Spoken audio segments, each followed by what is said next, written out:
Well, good morning, good evening, good afternoon, wherever you may be in the world, and welcome along to the Creator Series powered by EA Sports. We're here on a Monday evening for another fantastic night of WRC action. In the booth alongside me is the fantastic Isa Musing. Isa, how are you doing today? Wonderful. I can't wait for this. Rally Japan, one of my favorites, and it's just the quintessential rally on tarmac, isn't it? Yeah, exactly that. Of course, coming back into the calendar in real life in 2022, providing some fantastic action with the Hyundais, the Toyotas, of course, the home of Toyota. So fantastic for them to win the event last year. But we've got 7 fantastic creators in the background ready to go rallying, and it's going to be so exciting, especially after what we saw last week. Indeed. I thought that it couldn't get any more difficult with the WRC downforce cars and the narrow roads of Corsica. However, I didn't expect Japan with Group B rear-wheel drive. Now, for those of you who don't know, that means oversteer, oversteer, and maybe a bit more oversteer. Indeed, it does. We've got a wide range of cars for our creators to choose from this evening. We've got a BMW, we've got a Porsche in there. I believe no one has chosen the Opel, which is quite an interesting choice. We've heard certain feedback from certain drivers that it's not quite what they want to be driving, but nonetheless, we'll see what cars they picked in just a brief moment of time. You've probably run the stages already, at least in some form of practice. How have you been finding? Well, the main difficulty this week is actually the randomized weather. So normally we decide the weather to be, let's call it fair to the drivers. So no mixed stages. If it's going to be dry weather, then you have it for the majority of the time. So tire choice is very simple. Tried a new concept this time, which is let some algorithm decide the stage conditions, which has not gone well. Let me just say, because stage 1 and stage 6, according to our weather radar, are wet conditions, which means that a tire choice is going to be ever so tricky. No intermediate tires in rally. Indeed, it is. So it's either going to be full wets or putting on the slicks in terms of rally. That could really hamper one of your stages. You don't get to change those tyres until that service area comes. So if you're looking for a little bit of relief, that's where some of our drivers will really have to hamper their skills, potentially driving on dry tyres in hammering rain. Yes, indeed, and it's made even more difficult by the fact that the dry stage and wet stage of the stint are pretty much the exact same distance. So it comes down to which tires you're familiar with, whether you want to take a bit more of a risk with the dry tires in the rain. Who knows? Could the tire wear on the rain tires in the dry be too much, and at the end of the day, your tires are absolutely useless anyway? Who knows? I have Yeah, no idea. I cannot wait to see what our drivers do start to encounter, especially when it comes to those interchangeable weather conditions that we have in front of them. You can see on your screens here, Punju, who's got a little bit stuck on the track by the looks of things. He's in the BMW M1 Pro Car Rally, an absolutely beautiful rally car that BMW produced just a few years ago. Not necessarily finding his feet here in the rain. Yes, the M1 definitely not made for rally. Designed obviously as a circuit racing car. Did many GT championships, and essentially it was only used, I think, in the German Rally Championship and Belgium Rally Championship. It definitely participated a lot at Ypres. And the results were mixed because anytime there was rain, essentially the car fell off the leaderboard. Too much power, not enough ride height, which is not a problem for Japan, granted, but the power in the rain could become a problem. It certainly could indeed. On the right-hand side of your screens here, you can see B-Roy also in the BMW car, just about to start his run. We're expecting Punju and B-Roy both to be setting off at around the same time. So those are the two sort of deltas you're looking at as they make their way through the stages. B-Roy looking focused as ever, trying to keep that car under control. It already wants to try and kick out from under him. It does look a bit unstable, doesn't it? Using the barrier as well. I mean, if you're going to make mistakes, make them in the shakedown. That's what I always say. If you have a bad shakedown, normally you get all of those pre-race nerves out of the way, and then you can really focus on just attacking the stages. It seems to be a theme when I play rally games that if I don't crash during the shakedown, I have an absolutely horrendous rally. So sometimes I will just make sure I tap a barrier here and there just to get rid of the jinx. I'm hoping that technique works for some of the drivers today. Yeah, fingers crossed they can get rid of those pre-race jitters as they head through. I think B-Roy having some issues with his wheel that he's just trying to get sorted out. Of course, that pre-run, that shakedown is exactly the time where you want to have those technical issues. Make sure you can get them started before you start your timed runs. Yeah, indeed. And but important to not puncture the tires or anything, because some of these tires will be needed to be run, especially if they've chosen the wet weather tires. So it's important to not have too big of an off, and of course the damage carries over as well. So you have to repair your cars. B-Roy seems to be having a not so great time in that shakedown. I'm sure he'll want to have a bit more consistency in that one. Yeah, I'm sure you will, of course. Pretty much now they'll be starting their stage. I think B-Roy will have a little bit of damage to repair. As you can see on the front hood of his car, major bodywork damage, a little bit on the radiator, and a little bit on the lights as well. But something I do always enjoy is seeing double B-Roy on our screens here. Hey, the more the merrier, as they say. Exactly that, but it looks like he's pretty much lined up and ready to go, as is Punju, I believe. Both of them on that starting line for stage number 1 in the BMW. Beautiful pink oversuits for both of them, but here we go. It's lights on for Punju on the left. It will surely be lights on for B-Roy on the right-hand side. To kick off Rally Japan here in the Creator Series, Punju goes away, and here goes B-Roy too. Yeah, the very fast section to start off with. You're basically flat out for about 30 seconds. Well, flat out in the dry. I'm pretty sure they'll be lifting throughout this first section. Quite a few difficult hairpins to start off with. And then just after this, it goes uphill for, I'd say, about 2 or 3 kilometers maybe, and just you have to keep it planted, keep the momentum, especially in the rain. It can be very, very difficult to get traction, as we see Punju there just sliding and already a bit tentative through there. However, they seem to be on track for the moment at least. Yeah, both of them still staying within the barriers on the left and the right. Of course, the rain must be ever so distracting as you're running through these stages. You're trying to keep an eye in front of you as far ahead as you can. And look at that, Punju's already had a round. Our Season 1 champion here in the Creator Series WRC event has taken an early spin in event number 2. Surely that's going to hurt his chances later on down the stage. Well, I didn't know that we had a championship for Gymkhana going on, but that's a pretty good entry, if I must say. Definitely is indeed. Punju, I think he's just wrestling with the car a little bit too much. Maybe nerves, maybe a little bit of excitement, just ready to go racing, of course. But like you said, the BMW, quite a heavy car as well, I think, from what I've been told. Trying to get it around some of those corners is proving very difficult for our experienced drivers here.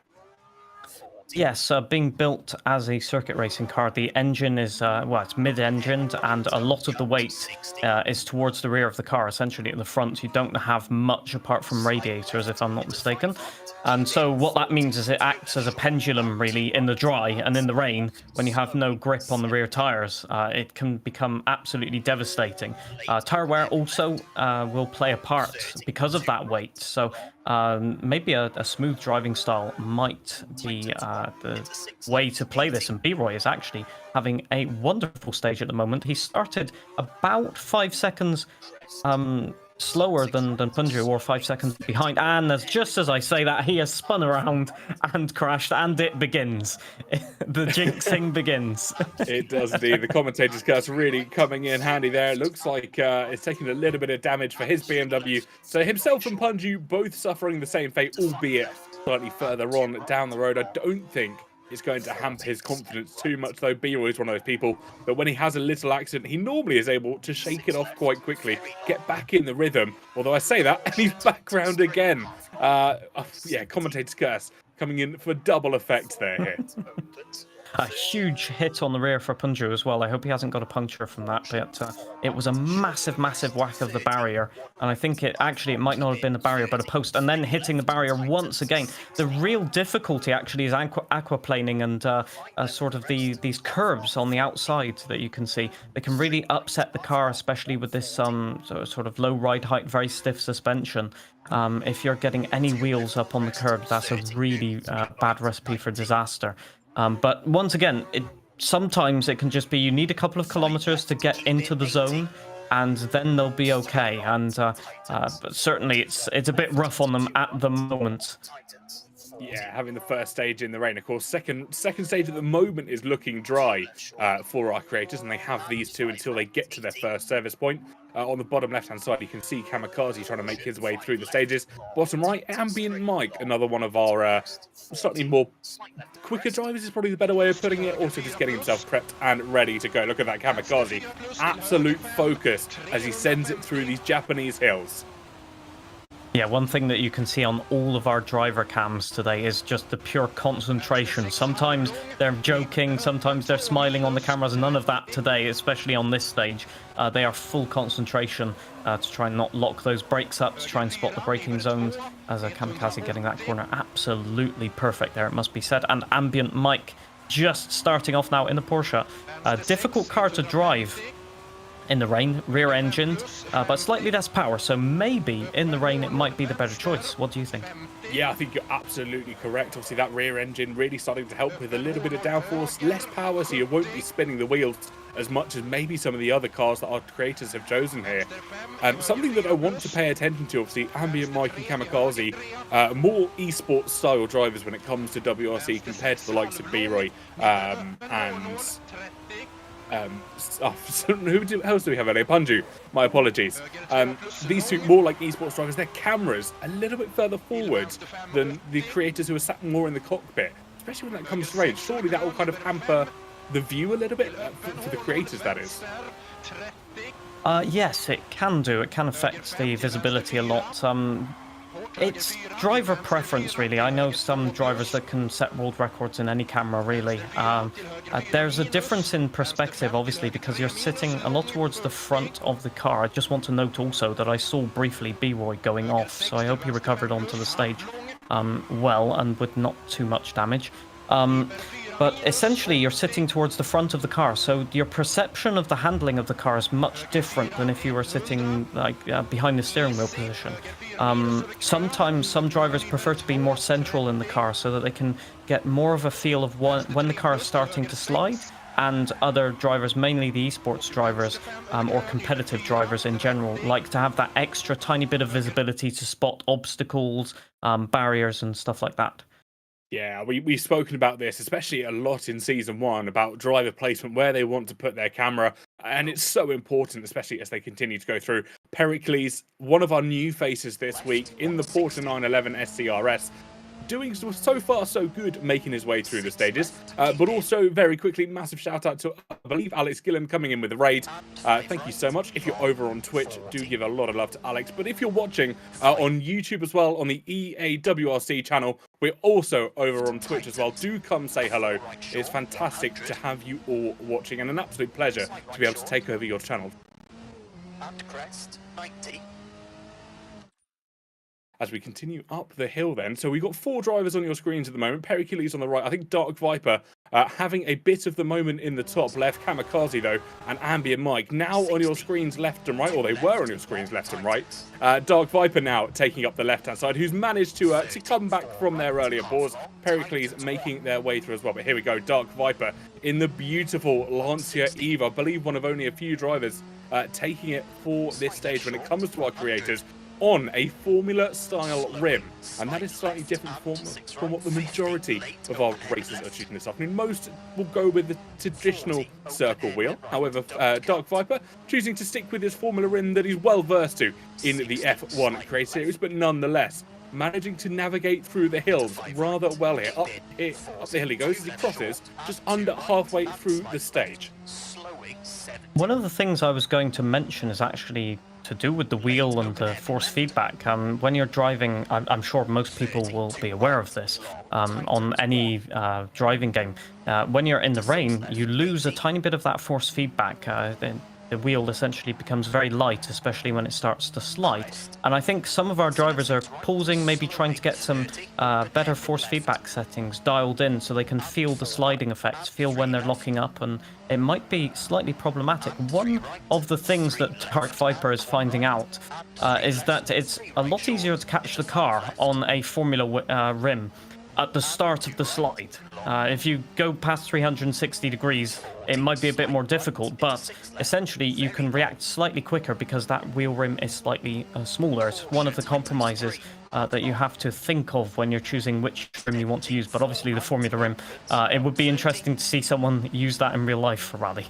Yeah, I'd love to see someone try and attempt it at least once. Maybe not the best for some of the professional rally drivers out there, of course, but on the WRC game, some of our creators have really started to master it. I know Patterson, when he first started out in the WRC in Season 1, he managed to hold on. I think B-Roy also rocking the Formula wheel here, but Punju definitely on a more traditional rally style wheel. Both of them, I believe, now on stage 2 for themselves, successfully navigating stage 1. Oh, that's a massive hit though for Punju. First right, then left into the cliff. Surely there's going to be significant damage on that BMW.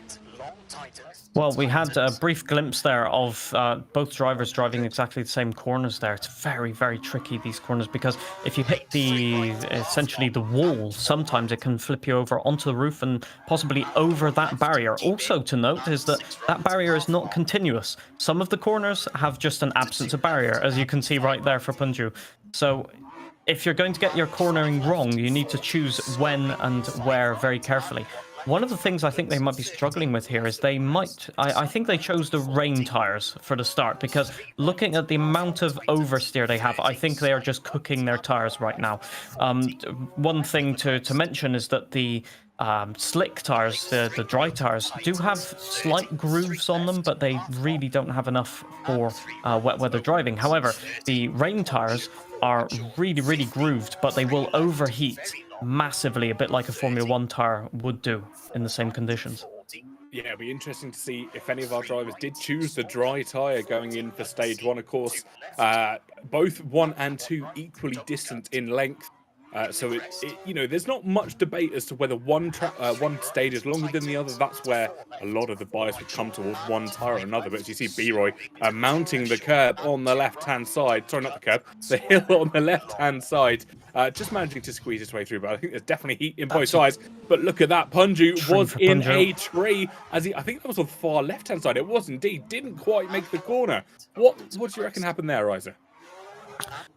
From what I'm seeing for both drivers, Punju and B-Roy, effectively snap oversteer on the rear tires, which is leading to them overcorrecting essentially. So they correct the slide, but the problem is that causes momentum to slide to the other side and then correcting, and it just gets worse and worse basically. Like you're on a bicycle and you wobble the handlebars and then you lose control of the handlebars and you're trying to correct it, but you just can't. And the only way to... Well, unfortunately for Punju, there's only 2 ways of correcting it. 1, hit something and stop the momentum, or 2, just reduce speed. But sometimes that's not possible, especially if you've got no grip left in your tires. It'll be really interesting to see who will get the best times here, because I think some of the other drivers went for the dry tires at the start. So it'll be very, very interesting to see who got the correct tire choice.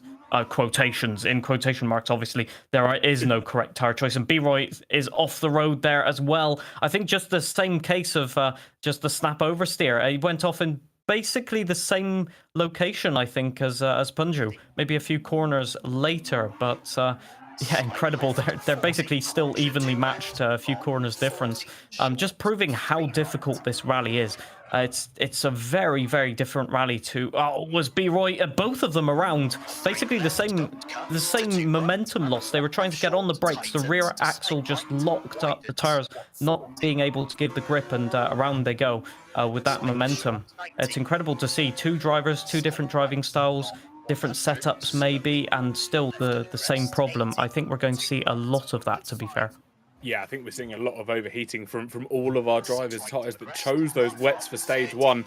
Going back to your earlier comment about how drivers can overcome that oversteer, you're talking about reducing speed. If there are 2 words that do not belong in Punju's dictionary, it is remove speed. The man does not know what that means. He will continue to absolutely throw it into corners nonetheless. Hope the car responds. And across the split he comes to finish stage 2 with a 4:37. I don't think he looks too happy with that. I think he might have taken a lot of damage to the car, and look at that BMW looking rather beaten up. B-Roy not far behind as he comes up to the final checkered of the stage number 2, 4:59 for himself. So not too dissimilar between our first two drivers there and into the grass. Dirk's just have a massive off. Sorry to interrupt you. Dirk has had two massive offs in about 10 corners now. That car is looking decidedly bad in terms of handling. I think it's the same issue as everyone else is having. Maybe the dry tires were the better ones to go for. I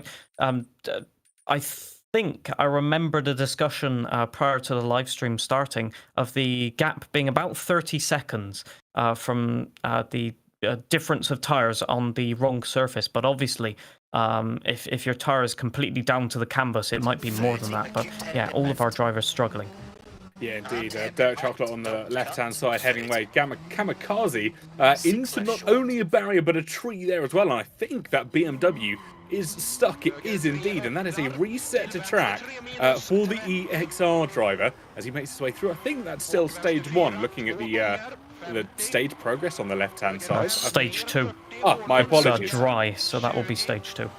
Ah, exactly. That I'm still new to running, and that is why Isa is here to correct me on all the technical knowledge as we go through these WRC stages.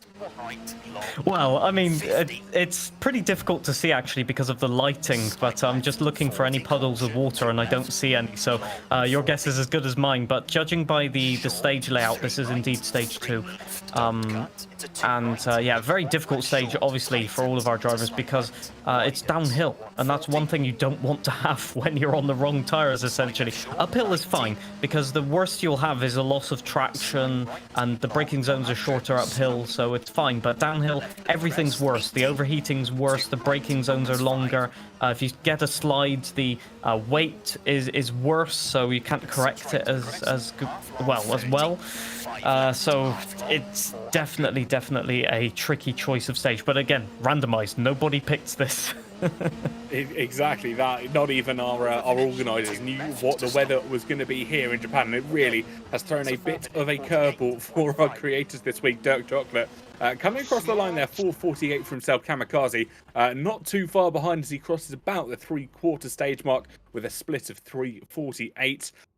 Beautiful stuff from all of our drivers, managing to throw that BMW around with such precision. He's still locked in, still focused after earlier moments off the circuit earlier, and somehow still finding time. Dirk Chocolate looking at the leaderboard on the left-hand side there. Yeah, Kamikaze too fast into that corner. All round, he just caught it though on the handbrake, I think, just to recover it. So well recovered. I think he just tapped the tree. But one thing I know about Mr. Kamikaze is that he never, ever gives up. He will give 110%, even if he's made a mistake, just to make up that time. And we're seeing that. But obviously, errors can compound into another error, just trying to make up that time. And I think maybe just pushing a bit too much on that one. But he'll be faster than the next ones for sure.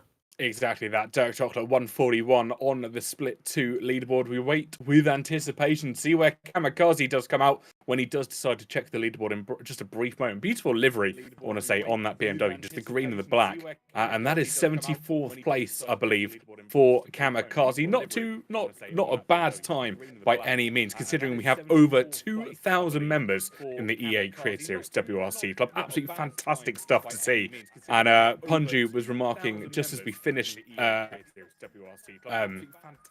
Sorry, my apologies. Words have gone from my head this afternoon. As we finished season 1 here of the WRC Creator Series, it was beautiful stuff. And now we're over 2,000 members. You'd love to see it. The growth has been exponential. Well, I think it just proves that everyone loves to have fun in rally, and the one thing that I think appeals to people, maybe from circuit racing, is just that uncertainty. Everybody likes a challenge, and no matter if you drive these stages maybe 100 times, you will always find something new to catch you out. Not talking from experience, obviously. No. But it's definitely a challenge, and I think so many people are seeking that out. And yeah, these stages, well, I think you can see there's just so many places and so much technicality that what is there to not love, basically? Exactly. Into the guardrail. You saw that coming. He was riding the edge of the road as he headed up the hill. The guardrail in front of him coming towards him at an ungodly speed, and he just couldn't do anything about it. Narrowly missing that telephone pole. Oh my goodness! Sending it through the Japanese hills. B-Roy is living on the edge here. Yeah, most definitely. The barriers, it sometimes is very difficult to see the barriers actually because they have no paint on the edge of them, like a yellow paint or something to show that they're there. So sometimes if you're driving like a low light stage like this one, you just don't see them with the backgrounds of the trees looking exactly the same. And I think he got caught out there thinking, oh, I can run this a little bit wide, get onto the grass and all of that. As B-Roy's gone off once again, just misjudging the corners. Obviously, they've probably had a change of tires by now. So actually, maybe the additional grip or the correct amount of grip may be catching them out. And for B-Roy now, he's got a problem in that the bonnet seems to be rising with the aerodynamic or the air pressure running underneath it. And that can hamper... As Punju has had a massive crash there. That is absolutely going to do some damage to the car. I think just misjudging the braking zone there. There's a few blind crests here where you can really get the line wrong if you don't hear the pace note. And hopefully that's not too much damage. But everything happening in about the same locations. B-Roy has been off as well. I think maybe at near enough the same corner. No, a couple of corners later. But he has a puncture, I think. I think he's repaired it. Yeah, I saw the repair penalty come up on his screen just briefly before we got to him. So that would be 90 seconds, I believe, added to his time. And that's really going to hamper his run. You were speaking a minute ago about pace notes, the Japan rally. And that's one of the corners.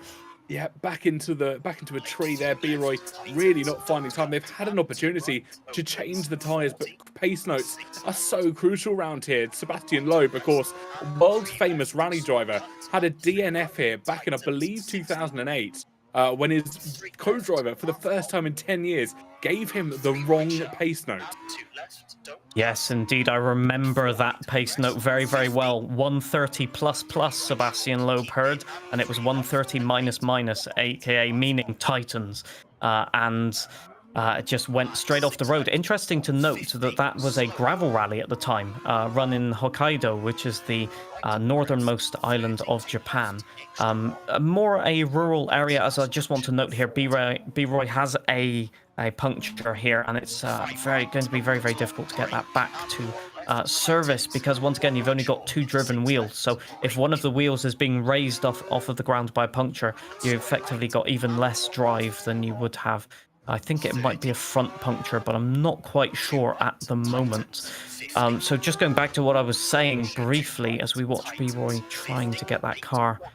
But it's so tricky. Yeah, as soon as you lose the grip, unlike on the gravel rally where the rim can actually dig into the gravel, so like on the previous Japanese rally in the north, you can get some grip on gravel, but on tarmac it won't dig into the asphalt, and yeah, you can just skip along the road. Unfortunately, he's going to have to drive that back very, very slowly, but he's giving it his all. Yeah, it's just... The snap oversteer gets about 10 times worse with a puncture. I just want to emphasize this. B-Roy's trying his best, and I do not envy his position right now, that's for sure. Punju seems to be doing okay for the moment. He got away with that big crash, but as you can see, I think... I can't really see the puncture. Front left puncture, was it? I could not see that, but... yeah, incredible. So what that will do effectively is a double whammy, effectively, in that... Oh, Mr. Kamikaze has had a huge crash, going straight off into a tree, I think in fourth gear, just missing the braking zone, it looked like. He didn't brake for the corner. Maybe he didn't hear the pace note, but straight into a tree. His hood is off, so I cannot see if he has radiator damage or stuff like that, but that will be some serious damage. And once again, getting caught out. Oh, just about saved it through that corner. That corner is very, very tricky because the pace note effectively says Titans when you're already in the corner, and it's over crest as well. So very, very, very tricky. Yeah, essentially this rally since I think 2020 is a very different rally to what it used to be, because for a long, long while it was on gravel. If I remember correctly, Colin McRae Rally 3 had a Japanese tarmac rally in it. I remember it very distinctly, and it had stages very similar to this. So you can see Japan has a lot of potential for rallying, put it that way. Yeah, of course. It's quite a fan favorite when it comes to the actual WRC official calendar. Was in the lineup between 2004 to 2008. didn't run in 2009, then returned for 2010.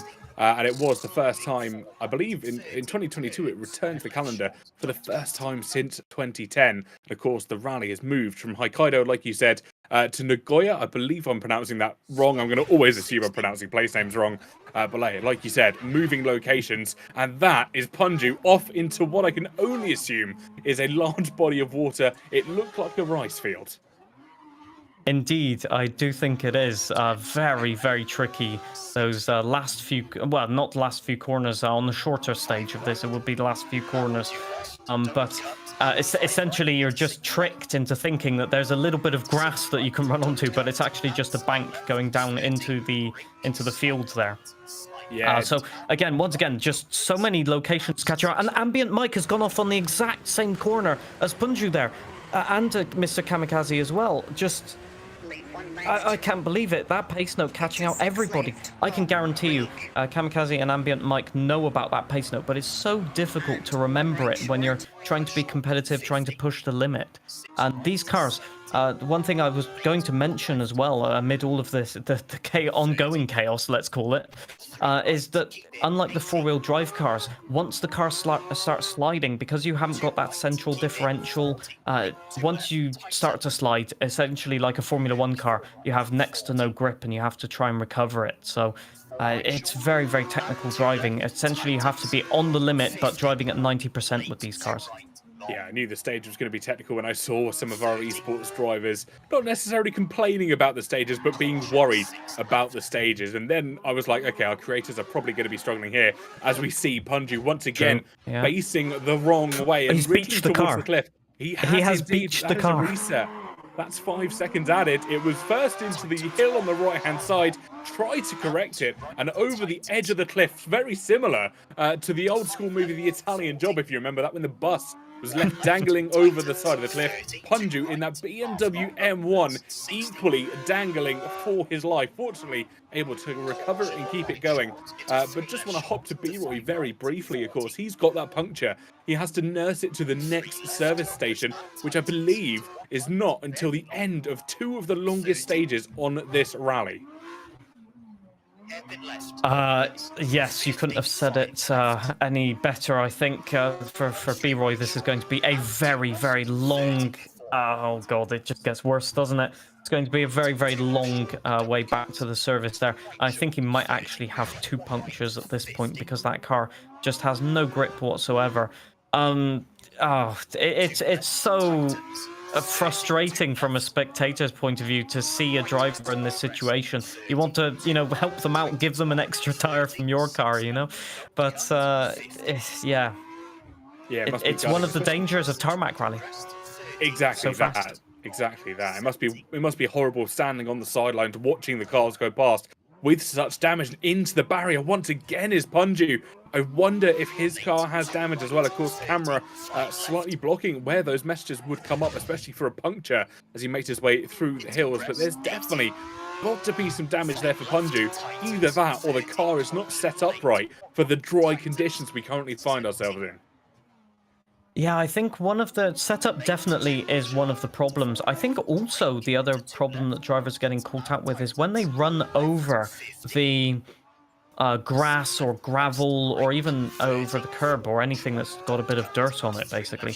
I do think that the tire picks up a certain amount of dirt and reduces the grip so that when they get going again, they try and find the grip and it still isn't there. And then they make another mistake and then the next corner, another mistake. And they need to, a bit like in circuit racing, go a few corners just to get the gravel and grass off of the tires.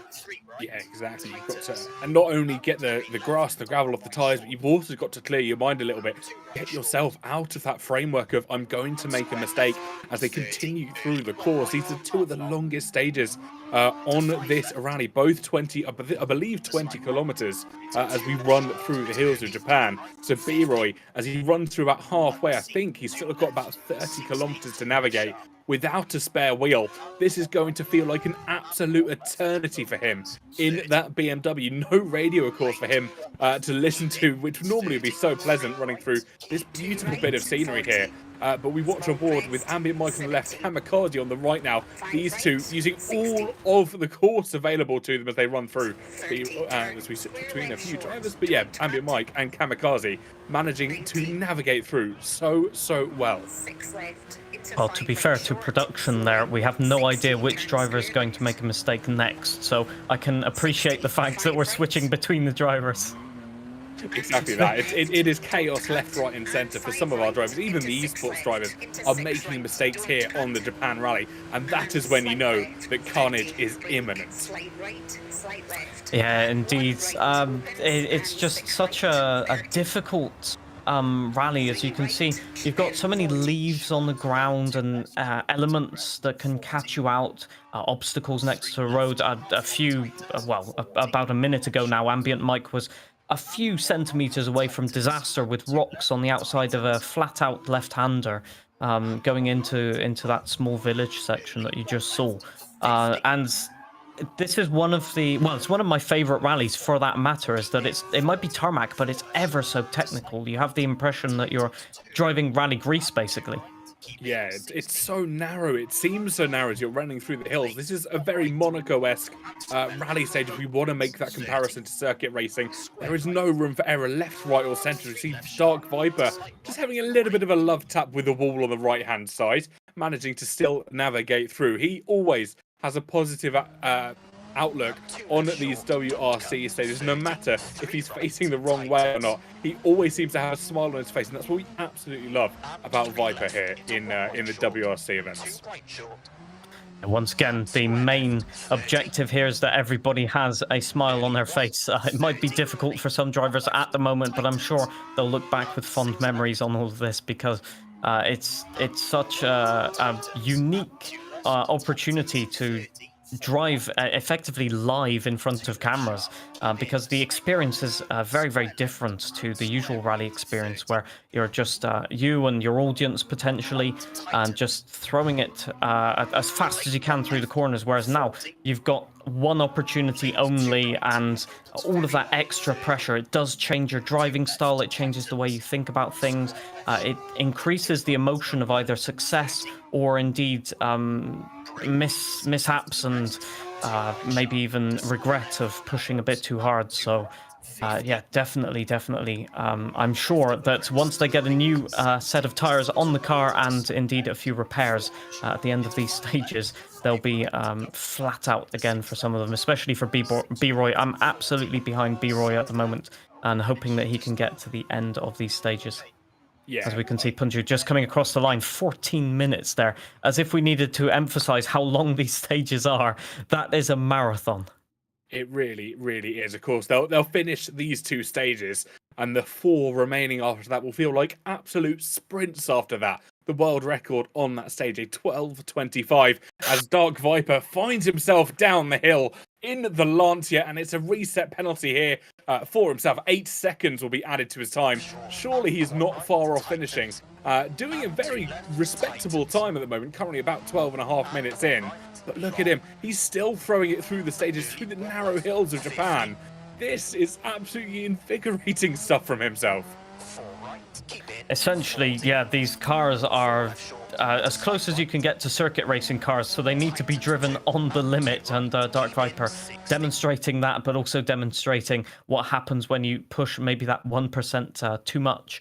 I think really for most of the drivers, they're struggling to get to grips with the mid-engined aspect of all of these cars. The only car in this car class not being mid-engined, or rear-engined indeed, is the Opel Manta, which nobody chose actually. So essentially, with the overheating of the tires, we're getting reports that the producer here did in fact choose the Manta, and I can only guess that it was a little bit of a podcast style drive, because it's quite a bit slower than the other cars, but a lot safer, that's for sure. The difficulty that they have here is the overheating of the tires compounded with tire wear, essentially. Imagine a Formula 1 track where there are no straights.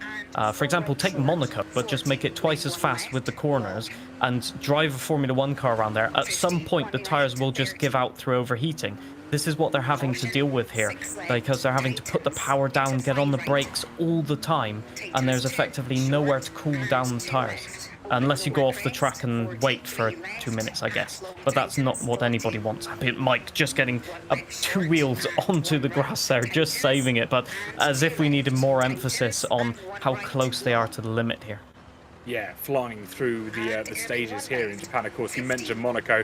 This would have been really interesting if the random weather had generated rain in one of these 2 stages. What would have our drivers chosen when it came to tyres? But fortunately for them here, it's a complete dry run for the 2 longest stages in Japan. Of course, remembering stage 6 later on will be raining, so that is in about 2 or 3 stages time, depending on where some of our drivers are on the track. You can see Kamikaze just having a look at where he stacks up on the leaderboard at the moment. You can see his teammate leading the timing sheet at the moment. So maybe someone to try and challenge later on in this rally with 5 stages still to go. Yeah, just want to emphasize the gaps there as well. I'm not sure if our audience was able to get a glimpse of the times.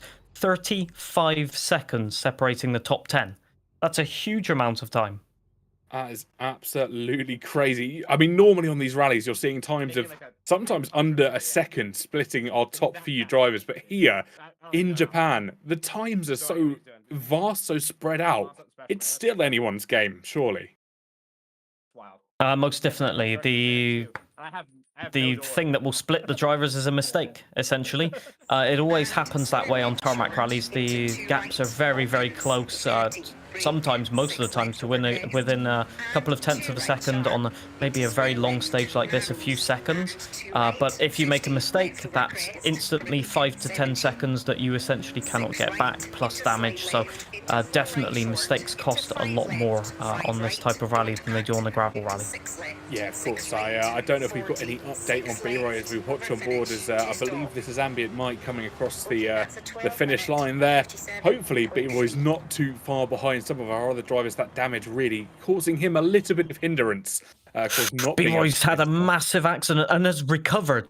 My gosh, what a recovery. Well, it was a good recovery just before he's hit the post there. Essentially going up on the bank and, well, doing a corkscrew in the air effectively and landing back on his wheels and carrying on the road. And you just saw the aftermath of that incident, unfortunately hitting a pole. But essentially that would have been my award for best recovery in, well, best Gymkhana moment of this live stream so far. Yeah, I want to try and keep on board with B-Roy's POV here if we're able to. Just watch his reaction if he hasn't realised there's not a service coming up at the end of this stage. I have a feeling there will be a hands in the air moment for the Florida man. On the left-hand side of your screens here, Punju just about to start. I think we've got someone in for a quick chat. Let's have a quick look who's come to say hello. It is Ambient Mike. Mike, how are you doing? Not too bad. Having a interesting start to the rally. Having a little bit of throttle issues, which is not exactly the greatest combo with Group B, but it's going all right. Just trying to get into a rhythm and not overpush the tires too much. Of course. And I thought the saying was, if in doubt, flat out. Unfortunately, that is the saying, and that's because my throttle pedal is occasionally sticking at 100%, so it is. I'm taking it quite literally. I think at this point, that's not good. Pedal pressed down. Yeah, thankfully, I'm used to it being sketchy, but yeah, not exactly ideal with this class of car. So what techniques are you using to try and counteract that? Is there anything you can do when the throttle does stick open to sort of recover the car or get through the next corner? It seems to mostly be some sort of a electronic or like static interference. So sometimes, for some reason, when I push the clutch in, that seems to work. Otherwise, I just have to left foot brake like a madman and pray. So that explains essentially why we're, well, just a good timing, I guess, or bad timing with the replay of the crash there. Very ironic right there. Was that one of those instances where the throttle got stuck open, or was that just a case of the pace note sort of not saying that the corner tightens over the crest? That's one that I wish I could blame on the mechanical issues, but that unfortunately was just a little bit of a lapse in judgment. Thankfully, that I think was the worst of my troubles in this stage, aside from a few slides here and there. Pace looks solid, I must say, so that's positive. I hope you can fix your issue at least. Much appreciate. We'll see how it goes. So thanks, gents. Amazing stuff. Thank you. Well, that was always a pleasure to have a quick chat with Mike. I wonder if we're able. I'm going to try and drag B-Roy in very, very quickly. Just see if we can get himself in for a chat. B-Roy, first of all, what happened there? We saw multiple punctures. One that I'm sure you got repaired. Were you not carrying a second tire there? Oh. Not at all. Sorry, Oh, my God. button is bound wrong. No. I think I honestly set the record for the longest Creator Series stage in history. I think that might have been my worst run I've ever had in my life. What was the final time, if you don't mind me asking? Would you like to take a guess before I say it? So Punji finished about 14. I'm going to guess over 20 minutes. You'd be right. I was going to guess 16. Oh, for what? Over 20? Oh, no. Oh, no. Oh, no. It is a 20-minute 39.6. Ooh. I mean, I was going to say that you'd never get anybody going over the 25-minute penalty for a DNF, but that's cutting it quite close. I'm very sorry to say. But also, I want to commend you for your effort there. You tried ever so much to get to the end, and honestly, that's a 10 out of 10 in my books. Thank you, I appreciate it. Quick question: do the tires automatically replace, or am I going to have to do this again? Well, you'll be pleased to hear that you'll have a very slow drive through the Japanese hills for another 20 kilometers, as the tires do not automatically replace. I will say, I will just say this also as a little hint. You want to check your tires at the next service to make sure that it puts a spare back on your car. Just a little pro tip. Thank you. Thank you. Maybe at least 2 tires. At least once this long stage is gone, you've got some very short stages coming up, and you'll have all the tires available just to send it through. I don't know if that makes me feel better or not, but I'll take that as a thank you. I mean, don't get me wrong, I'm having fun, but holy crap, I think I might be setting the worst Creator Series performance history. For any of those people that are watching out there that want to get into WRC, don't follow me to do it. Follow somebody else. I'm not doing great.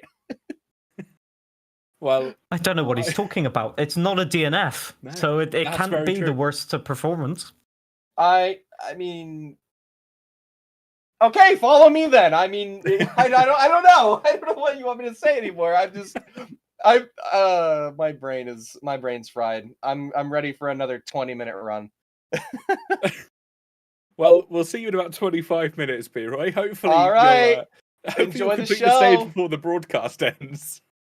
Oh yeah, I don't know if that's gonna happen, but I'll make it entertaining for you. Exactly, and things we love to see, mate. Thank you so much for coming and Cheers. chatting, and best of luck, mate. Cheers.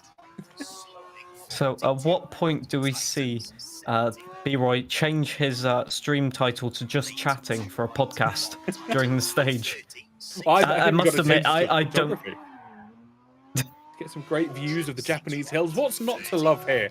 I mean, just come here to sightsee. Look at the hills, the rolling hills from Punju's car. People would pay to see that. I must admit, when I was watching Rally Japan, when the real-life rally was ongoing, I was thinking, these scenes are absolutely picturesque throughout the hills and all of that. Obviously, the region where this is held is quite a famous region for some slightly dubious street racing, let's call it, which is immortalized in certain series as well that you can find on the internet. But effectively, these roads are classic street racing territory. Not that we condone that, obviously, but for a rally stage, it means that it's incredibly good driving. I mean, yeah, absolutely fantastic stuff. Things you love to see when it comes to throwing some very high horsepower cars through very narrow streets. And as much as this is a properly licensed event, I do admit you enjoy the spectacle of watching very fast cars go through very narrow streets. Most definitely. And I think main thing for this rally as well is that it hones your talents and skills as a driver, because effectively you have to be very reactive to what the car is doing, reactive to the stage as well. It trains a lot of like chaining corners together. One of the things that you learn at rally school, for example, is how to get the best line multiple corners into it. And that can be a very, very difficult technique to master, because if you're offline for one corner, you'll be even worse on the next corner. And this is one of the very few rallies that has corners just continuously one after the other, and so yeah, it can be a very big challenge, but also a great learning opportunity as a driver. Yeah, we see B-Roy there once again taking a trip through the dirt and the stones here on the banking of the hills, not quite finding his feet. All fair play to him though. He is sending it with undue regard for his own personal safety, throwing that car into every single corner at the highest speed it will possibly go, albeit taking some unusual lines through this rally. Examining the foliage, we've got to take all of the aspects into the stream. We've got to get all of the wildlife documented, the foliage, the trees. Got to find all of that extra quality that you find in Japan. Of course, call him Dr. B-Roy. He's searching for new and endangered species in the Japanese hills. Unfortunately, at the moment, his time is not one to be desired. But on the left-hand side of your screen, Punju still throwing the car through. Little love tap on the rear left, but that has actually helped him get the car rotated and across the bridge. Look at this, how tight it is from left to right. There is no room for error there as they cross the river. One thing that might be ominous, however, is radiator damage. So Punju might not be out of the woods with this one, because he's got a long way to go on this rally, and it can be just a spiral out of control of damage, effectively. I think he also might have a... No, I don't think he has a puncture, but the car looked as if it was handling quite weirdly. Maybe a bit of damage on the suspension, something like that. Very, very tricky to tell sometimes with the amount of cornering being done. Yeah, potentially some steering, maybe some suspension damage as well. That could, those really start to add up in the latter stages when you have to prioritize what parts of the car you're going to repair at the limited service opportunities that you have. I've seen some drivers sometimes prioritize bodywork repairs just so they don't have the bonnet flapping and flying in their face as they are sending these cars through the stages, and it really is questionable. Or kind of, it's an insight into a driver's mentality, as it's another smash into the side for Punju. But going back to my earlier comments very quickly, it's an insight into the driver's mind as to what they repair and when. Indeed, indeed. One of the things that might incite drivers to, as B-Roy's trying to look out the rear of the car, a bit like any supercar in production, there's nothing to be seen back there.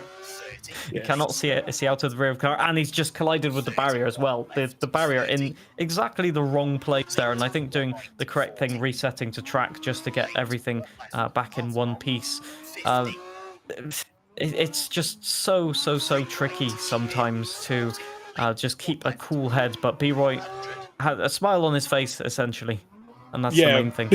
Not looking at the road in front of him, though, as he mounts the hill on the left-hand side, barrel rolls the car. I think he was quite briefly reading chat for a moment there, albeit a smile was on his face. And a rather... Oh, and again, poor barrel rolls for the Floridian man. Well, the commitment is just... I don't know what to say anymore about the commitment. This is incredible. Just not letting it get to him, just keeping on going, and essentially just, playing survival mode up to a certain point. One thing about the damage, actually, you mentioned about bodywork damage. I think it's been a case for a while now that the bodywork actually preserves the rest of the car, a bit like in real life, from damage to more vital components. So actually repairing the bodywork in some instances can save you from quite a bit of damage if you're only having slight taps of barriers and stuff like that. So it can be a strategic play. Also, the bodywork repairs the aerodynamics as well. So if you're on a very fast rally, it's one of the things that you actually do want to consider repairing. As all drivers are spinning off at this point, B-Roy on his roof, Punju on not on his roof. I thought he was. It looked like he was briefly, but incredible stuff. Just the technicality of this rally catching out everybody today. Yeah, I think B-Roy is definitely considering a recovery to the next stage. I think he's going to go for it. I can see it on my left-hand monitor. I think that is almost certainly a recovery for B-Roy, but on your screens here at the moment, Bunju sending it through the hills at the moment, navigating very well. I'm sure he's got some sort of damage on his car. B-Roy has indeed taken, I believe, like you said, a 25-minute penalty was that. Yes, I think what might have happened there is a second puncture. And if that is true, then there was no way of getting that car to the end anyway, because at that point you have no grip, no traction, nothing that you can do. Dark Viper off as well into a tree, and radiator damage for Dark Viper. Basically, everybody has had at least a major incident at the moment. I haven't seen anything quite like this since Greece of last season, effectively. I remember that quite vigorously. Should we pull B-Roy in for another quick chat, just a couple of minutes, just to see his thoughts on that second long stage? I can imagine his thoughts. Let's have a quick chat with him. B-Roy, apologies firstly for bringing you in so quickly once again. We saw you reset or recover to the end of the stage. What was going through your mind there? Was the track or was the stage just too much for you this time? I may have flipped 10 times. I'm not joking when I say this. And the game got so fed up when I went to go reset. I pressed the pause button. It says reset to next day. So even the game is tired of me. Oh wow! I have not seen that one yet. That's incredible. Yeah. It said quit, resume, or reset to next day. Was this when you were on your roof? Yes. No.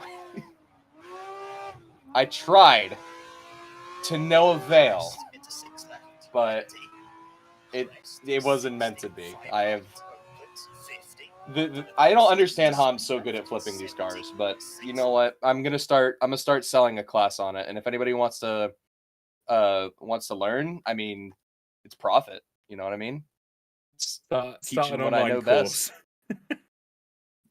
What should the price be, boys? $25?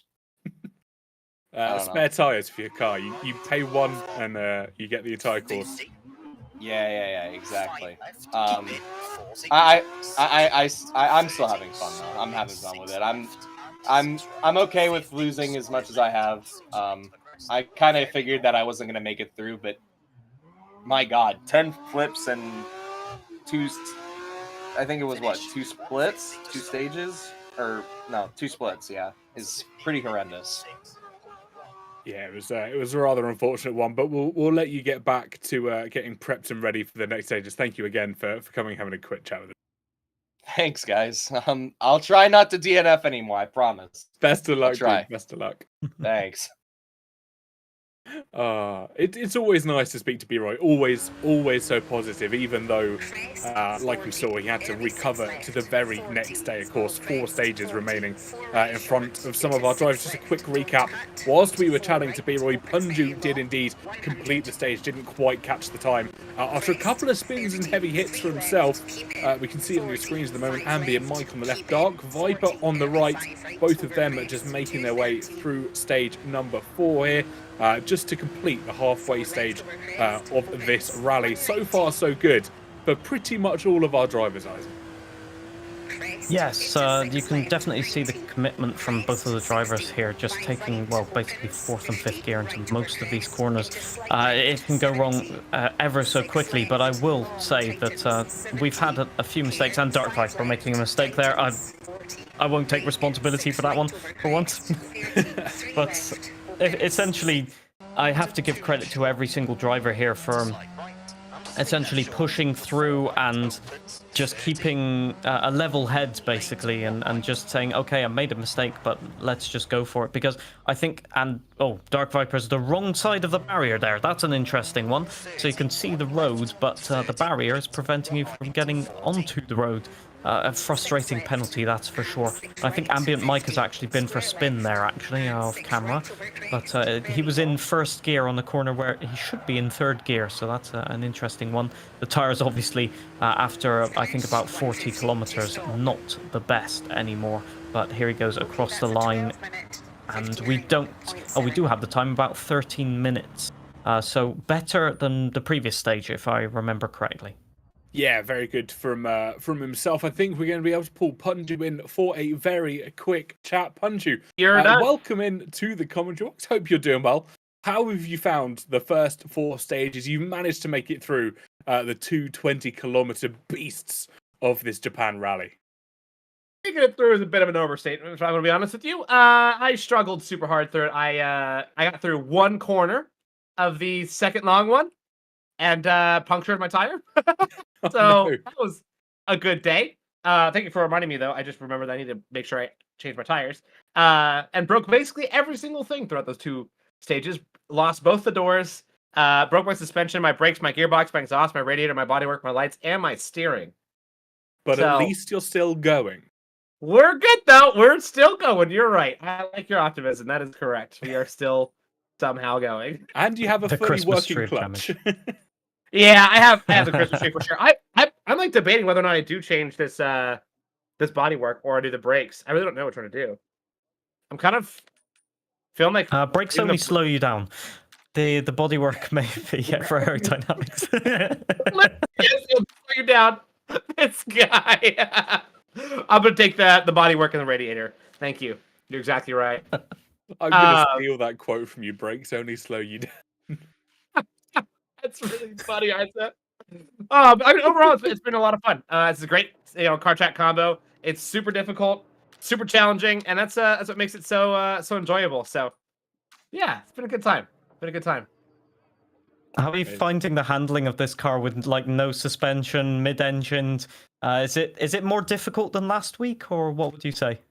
I would say significantly more difficult, at least for me personally. I've never really been very good at Group B rear-wheel drive cars, regardless of which one I pick. I'm just not super great at them. So I was already, going into this one knowing it's going to be a pretty big challenge. The first 2 rounds for me, asphalt stages, I expect them to be a wash for this season. So I was like, yeah, if we do right, we do all right. If we don't, we don't. Who cares? I'll go cook the last 6. So that's kind of how I'm looking at this one. Amazing stuff. Got a strategy for the championship defense now. Yeah, seriously, dude. I do not expect to hold this one, if I'm being honest with you. I do not expect to hold it. But you know what? You never know. You never know. Season's young. Exactly that. Lots of rallies to go, but we'll let you hop on with stage 5 here. Just a slightly shorter one than last time, but best of luck, mate. Thankfully, a lot shorter. Yes. Thanks, guys. Thank you so much. Lovely stuff. We are going to be able to pull Kamikaze in as well, I believe, just to have a quick chat. Kamikaze, welcome in to the comment box. How have you found the first few stages? The first one was fun. We managed to set the fastest time in the first one. The 3 other one on dry, I struggled a little bit with snap, so we will try to adjust that now on service. But yeah, overall fun. Hate the car, but love the country. Yeah, we've seen quite a few drivers being caught out by the differing weather. The cars almost catching a few people out as well. We saw you comparing your time in the latter few stages to, I believe, one of your EXR co-drivers who was topping the timings at one point. Are you confident that you might be able to reach back onto the top of the timing sheets as we head through? Do you believe in me? I believe in you. Oh, thank you. Maybe it's a long way though. We lost over a minute, I think, total. I think we are in P15 overall, and around 157 behind. So, yeah, it's hard. Yeah. So, definitely. do you think the car choice was not the best then? The car choice? Mm-hmm. I follow your advice, so it should be good. You weren't meant to say that. He was not meant to say that. But no, Definitely the BMW, possibly one of the most difficult ones to drive. The most power, very heavy on the rear, essentially, and the tire wear is off the charts, basically. Yeah, every time I come to service, my tires is down to red, so it's time to change them. But okay, we like the asphalt in wet, so maybe we can put in some good time now before the dries again. So we will do our best to have some fun before the last stages. Amazing stuff. Well, best of luck with the next couple of stages. I believe it's dry then wet for yourselves for the next couple. How does that change your mentality with the tires? Are you going to run wets for the dry stage and kind of potentially burn them out a little bit, or risk having kind of the worn down dries when it starts to rain? I'm gonna take it slowly for 7Ks and try to take a stage win in the wet. Well, best of luck to you, and I hope it goes well. Good strategy. Thank you. Amazing stuff. Thank you, Kamikaze. Absolutely fantastic. Of course, as we just said, it's a dry stage now, followed by a wet stage, considerably shorter than the last two have been. Drivers now in the dry track. Do you reckon majority will be wanting wet weather tyres here? It depends what tires they have left, actually. I'm not sure of the tire allocation, but I think they only get allocated one set of wet tires. So if they use them maybe at the start, they might not have another set left. It certainly looks like they're on dry tires. Although they're tapping the barriers a little bit, they're carrying quite a bit of apex speed, which I would not expect with the rain tires. It's going to be a tricky choice, no matter what, because essentially, because the first stage is dry, the rain tires will be worn out as B-Roy falling foul of the sort of accidents there on the rain tires. I'm presuming the actually dry tires, I think they're on. So yeah, just taking a bit too much apex speed. Not used to having 4 tires on the car is what I was trying to get to that point. So. Yeah, I'm hoping that he can find a bit more confidence in the car now. But yeah, essentially it's going to be very, very tricky. The tires will be worn out if you're on the rain tires at the end of the first stage. And if you're on the dry tires, you'll be wanting... Oh, I think B-Roy has Austin Powers it. He cannot... Yep, he cannot get the car moving. Oh, incredibly frustrating. Incredibly frustrating, but I'm sure he'll have a good stage at some point. He's just got to keep going, keep pushing, and eventually the confidence will be there. For the dry tires running, I saw, yeah, the car looked so unstable into that corner. I thought he's going to spin round there, and unfortunately it did happen, clipping the barrier on the inside. So for the dry tire runners, you've just got to push through this stage and then tiptoe through the rainy stages, essentially. I got there in the end. Yeah, B-Roy, I think he's just a little bit hesitant as he's running through this stage. Like you said, he's not used to having the full force of the car being able to be applied through the rubber. He's managed to make it to the end, though. That is always good news for himself. I did briefly see, when we cut to a full screen shot of him, one of the comments from his Twitch chat, it was just simply, "This is content." And that is exactly what it's about in the Create Series. Getting some fantastic content for our creators here. B-Roy, I'm sure, will have a lot of moments to be able to put on his socials later on. The car having a bit of a battering. I think it's maybe a few panels will need beating when he gets back to a service in a few kilometers' time. Punju on the left-hand side of your screens, making his way through as well. Considerably, I think, less damage on his BMW as he runs up the hill towards the final barrier here of stage 5. Yes, obviously for Punju, I think he's taking it a bit more calm in terms of approach.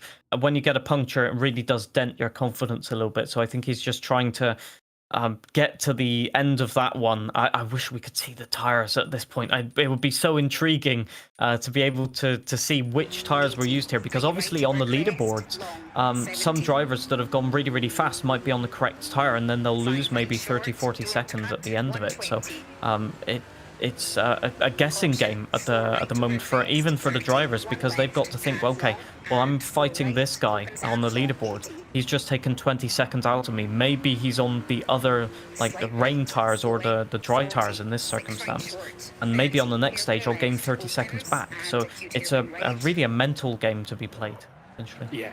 100%. We've spoken about it as well previously in season 1 of the Create Series WRC event, that there's always someone that you're battling against when it comes to these events. You might not be up in the top spots, but there's always someone you will be fighting. when it comes to that final finishing position, and it's always fantastic to see. I wonder if we're able to pull Dirk Chocolate in for a quick chat, just to talk through how his stages have been going. We haven't been able to see much of him on our screens this afternoon, but we have got him in the commentary box at the moment. Dirk, welcome in. How have your stages been going so far this evening?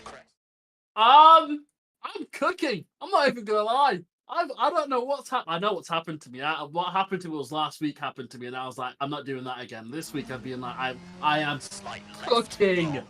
Oh, so I'm feeling good. I'm feeling very good. Thank you very much. Amazing. How have the times been looking compared to some of the creators that you've been racing? Well, I'm the person that I'm looking to be in the next one is Kamikaze. That's how I'm feeling. I'm feeling extremely confident. I feel like the tires died for me. So listen, ignore how the car looks, but the tires died for me. And if it wasn't for the tires, I would have been up there because I was just driving, man. I was just driving. It felt good. Made one mistake. Amazing. It did look on the limit, to be fair. It looked pretty good. And so you prefer the rear-wheel drive cars then in this game? Looks like it. Looks like it. As soon as I've come here, I tweaked the setup a little bit. I made sure that I was comfortable. Like 2 hours before, I did some runs, and I've come in and I'm like, as long as I don't lose focus, I am like that. I am like I'm in my element basically. I'm in my element with these cars. I'm happy. Amazing. Well, from the looks of it, other drivers are not very confident here. We're seeing plenty of mistakes, so I think maybe you might have the right strategy here of keep it calm and consistent for once. Calm and consistent, keep it on the circuit. Don't do what I did last week and just understeer off the circuit into the oblivion. I don't want to do That's that one again. way of saying it. I've genuinely got PTSD from last week. I refuse to if I feel any bit of understeer, I'm slamming on. I'm not doing it. It's a solid approach. Make sure the car gets to the end of the stage. Make sure that time ends up on the board. But I've heard from a few drivers who have run this stage already, or at least the next few stages already, that if you do end off, let's say, off the cliff, some damage may force you to recover to the end of the stage. Yeah, we're not doing that this week. Punju is worried, and he has a right to be, and I just want to make sure that I get this to the end and keep Punju worried. Well, I hope that fighting when words. we reach the end, it's Thank still you. Punji being worried. So best of luck with it, Dirk, and I'm sure we'll have a chat with you at the end. Much appreciated, guys. Speak to you soon. Speak to you soon. Wow, real fighting talk there from Dirk Chocolate, looking to put some pressure on our Season 1 champion, Punju. Yeah, well, I think he's adopted a very sort of champion-esque approach in trying to just gather points for the championship. A lot of drivers push flat out, then get a puncture, tumble all the way down the leaderboard. And I think Dirk's realised that if he wants to challenge for this title, then he's got to just keep bagging the points all the time, where essentially Punju has an off day. He's not driving as consistent as he was last week, and it's time to profit from that and just use his strategy against him effectively. Yeah, it's a tactic we quite often see utilised in the F1 and the F2 Creator Series, which of course returns this weekend on the Creator Series channels. But yeah, Dirk Chocolate really taking a different approach here this afternoon towards his rally driving, making sure those points go consistently on the leaderboard for himself. And that is ultimately what can score him the high points when it comes to the end of the championship, and what we saw Punju do this time last out in Season 1. Indeed. The correct strategy will become apparent at the end of the season only, as it certainly almost always does in real life and in virtual championships. You really are very unsure of which strategy to adopt until the very end. Yeah, exactly that. I think we've got Mike in for a very quick chat. Mike, how have you found the rally to be going for yourself so far? I think you just finished stage 5 or stage 6, if I'm correct here. Yeah, just at the end of, I believe, stage 5. It's going pretty decent, to be fair. The throttle issue seems to have sort of drifted itself away, but also I've been drifting this 911 equally as much. But in a decent rhythm, so yeah, feeling pretty solid. I'm pretty familiar with the next stage after this, so that should be a fun one on used wets. Yeah. So how you are find- going with the wet weather tires. Indeed, yeah. I have my race strategist, Snaky, who's our resident keyboard alien. He was giving me some tire info, so going on the wets. and stuff. Well, how are you finding the Porsche? I know a few drivers have said it's quite rear heavy, kind of likes to kick out a little bit. Obviously, in the dry, maybe not so much of an issue, but in the wet stage you've got coming up, surely that might take a little bit of adjustment, similar to how you did in stage 1. It is one of the selections. I'll put it that way. It's a car that has really good pace, but actually extracting that pace out of it is really quite tricky. In the wet, it actually is pretty decent since it has all that weight on the rear axle, so it has really good traction on the corner exit. But because all that weight's at the back, on the downhill, the braking zones can be really, really sketchy. The rear end just, always wants to come around. There's a reason these were called the Widowmakers back in the 80s. I actually didn't know that, and that's really interesting to learn. The issue is it has great traction, but you have to set it up well to use that traction, which 90% of people, including me, can't usually most of the time. Amazing. It does help if you don't have a throttle pedal that goes from 0 to 100%. Pointing that out. Usually helps. Oh, well, amazing stuff, and best of luck with the wet stage that you've got coming up. And yeah, we'll look forward to chatting to you in a little bit. Much appreciated. I'll be hopping right in there. Thanks, gents. Thank you so much. I think we might be able to pull Dark Viper a note. He's just started his stage, unfortunately, so we won't be able to have it. We'll catch him after the next stage. But on board with B-Roy and Punju here, both of them sending their cars in the wets. Both of them, I think, B-Roy going considerably quicker than Punju was there, and finding the barrier as a result into a telegraph pole as well. Yeah, just no grip on this downhill. Basically, you're trying to be on the brakes while cornering, and I do get understeer or oversteer. I will say that Punju has had a disaster of a stage, crashing about 2 or 3 times, and it looks like to be another crash. That is a huge crash into the barrier, and that is definitely some real big damage. I think he's got away with it without a puncture, but that car is going to be looking decidedly second-hand. Definitely these cars were called Widowmakers for a reason. Most certainly, possibly some of the trickiest cars ever to drive in real life and in the game on the WRC calendar, that's for sure. But B-Roy is having exactly the same problems in the same corners, basically. Just a lack of grip. I'm not sure which tires they're on, but whatever tires it is, they're not giving them too much grip. And Ambient Mike spun as well in that stage, indeed, at the start, I think. Yeah, Ambient Mike saying that he was going on used wets for this stage. Of course, maybe some of our drivers choosing the wets, but they've obviously used them in stage 1 as well. Maybe that is causing issues for some of our drivers. Yeah, 360 there for B-Roy as he came across the line. Now on board with Ambient Mike. I think about halfway through the stage at the moment. I think they're all very much thankful that it's a shorter stage than the behemoths that we've had previously in season 1. Well, you don't want to be doing 40 kilometers on the wrong tire, that's for sure. These tires are worn out after one very short stage in the dry if you're on the rain tires. So doing 20 kilometers in the dry would basically just mean you're down to the canvas on that tire, effectively, if you don't tiptoe through the stage. So I think, although the randomized weather threw a bit of a curveball twice, it could have been a lot more disastrous if we had a 20-kilometer stage on the wrong tires. But, I mean, the drivers won't be too fussed about that. They're getting caught out nonetheless. So, in their point of view, it's already disastrous. Yeah, I think a few drivers performing really well at the moment. We saw earlier with Dark Viper as he was checking his timings. I think he was kind of mid-30s. Compared to look at Punju, he's 85 at the moment. I might have read that completely wrong on the small screen, but I'm fairly sure Dark Viper's doing rather well.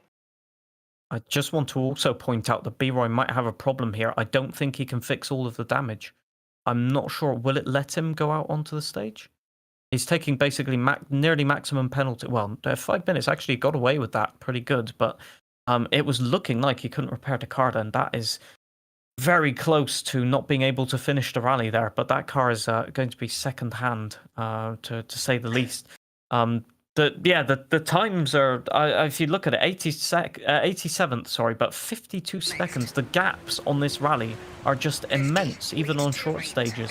It's quite shocking. But obviously, as Ambient Mike goes for a spin as well, so our specialists, let's call them esports drivers, or competitive drivers, maybe, in a broader sense of term. Even they're getting caught out in these very, very tricky conditions. In fact, Ambient Mike described only a few minutes ago the tricky nature of driving this car. He said the braking is very tricky, and downhill the car can get very oversteery, and that's exactly what happened, and around he went. I'm watching his throttle gauge on the right-hand side. You can see it just jumping up to 100% on occasions. He mentioned that he'd been having issues with it all the way through the rally. He seemed to negate it somewhat as he stamps on the clutch. But look at Kamikaze, so close to the wall on the right-hand side as he heads down the hill here in the absolute pouring rain, throwing that car left, right and centre. Punju with a lot of damage in the top right. Dirk Chocolate, I think, just feeding his car. I believe that's stage 5 that he's still on. And Ambient Mike on the final kilometre of this stage through the penultimate barrier, and round the left-hander he comes now, hopefully, to get across the checkered flag and finish what has been quite a miserable stage for himself. As he spins around again. Yeah, it spins again. Yeah, just the same thing. Just on the braking, and the rear engine nature of the car just spins it around. Kamikaze, into the barrier, but can he keep it? Yes, he can, across the line. He wanted to win this stage. Let's find out if he has. It looked like an incredibly committed drive, but we will have to wait and see as Ambient Mike across the line, not spinning out or hitting the barrier. But I think Ambient Mike, went faster on that stage than Kamikaze. So obviously there's been some incident that we missed off camera here. Let's have a look. 48. Yes, there was indeed an incident, I think. Yeah, 52 on the leaderboard for Kamikaze. 52, 29 for Ambient Mike. So yeah, I think Kamikaze surely had an incident there. Not as well as you were like, look at that Dark Viper, 38th on the leaderboard. One of our creators absolutely flying. 1 minute 10 worth of penalties for Dark Viper. That ouch. 26. I just saw Punji 26th. Punji's just incredibly consistent, even though he made mistakes. He's managing to keep it more consistent than the other drivers. I think that's what's incredible. He might maybe makes a few misjudgments of how much pace he can take, but essentially his speciality is just pulling back that pace a little bit and resetting, and then going again and finding the limit. Whereas the other drivers are pushing the limit every single corner, even after a mistake. Oh, I see what happened for Ambient Mike there. Just another case of momentum where the car starts to snap oversteer in one direction. He corrected it, and then it snap oversteered in the other direction, and at that point it's just going straight into a spin. Yeah, unfortunately. As we can see, Punju now onto the dry stuff as well. Yeah, he's now on the penultimate stage, stage number 7. So both of these final 2 stages equal in distance, looking about the 5-6 minute mark if they're on the quicker side, maybe into the 7s if they have a couple of incidents. But Punju is absolutely flying. The sun is shining once again in Japan, and Punju is in his happy place. Indeed, it certainly looks like it, but I don't want to put any more jinxes on him than I already have. So I'm being quite tentative here. It looks consistent, it looks drivable. Let's hope it continues that way. Obviously, they've just had a service, so the cars should be in the best condition they're going to be now for the end of the rally. And definitely a nice uphill stage after that rainy downhill stage will be very, very nice, because you can get a bit more of the grip. The confidence, the consistency comes back a little bit, and then you can use that to sort of rebuild your pace.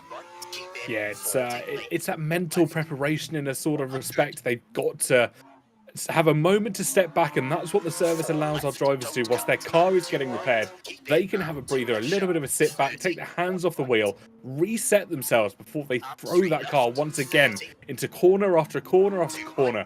We've mentioned it in the previous stages. There isn't that relief. There's no straights, so to speak, in this Japan rally. They don't get that moment of reflection.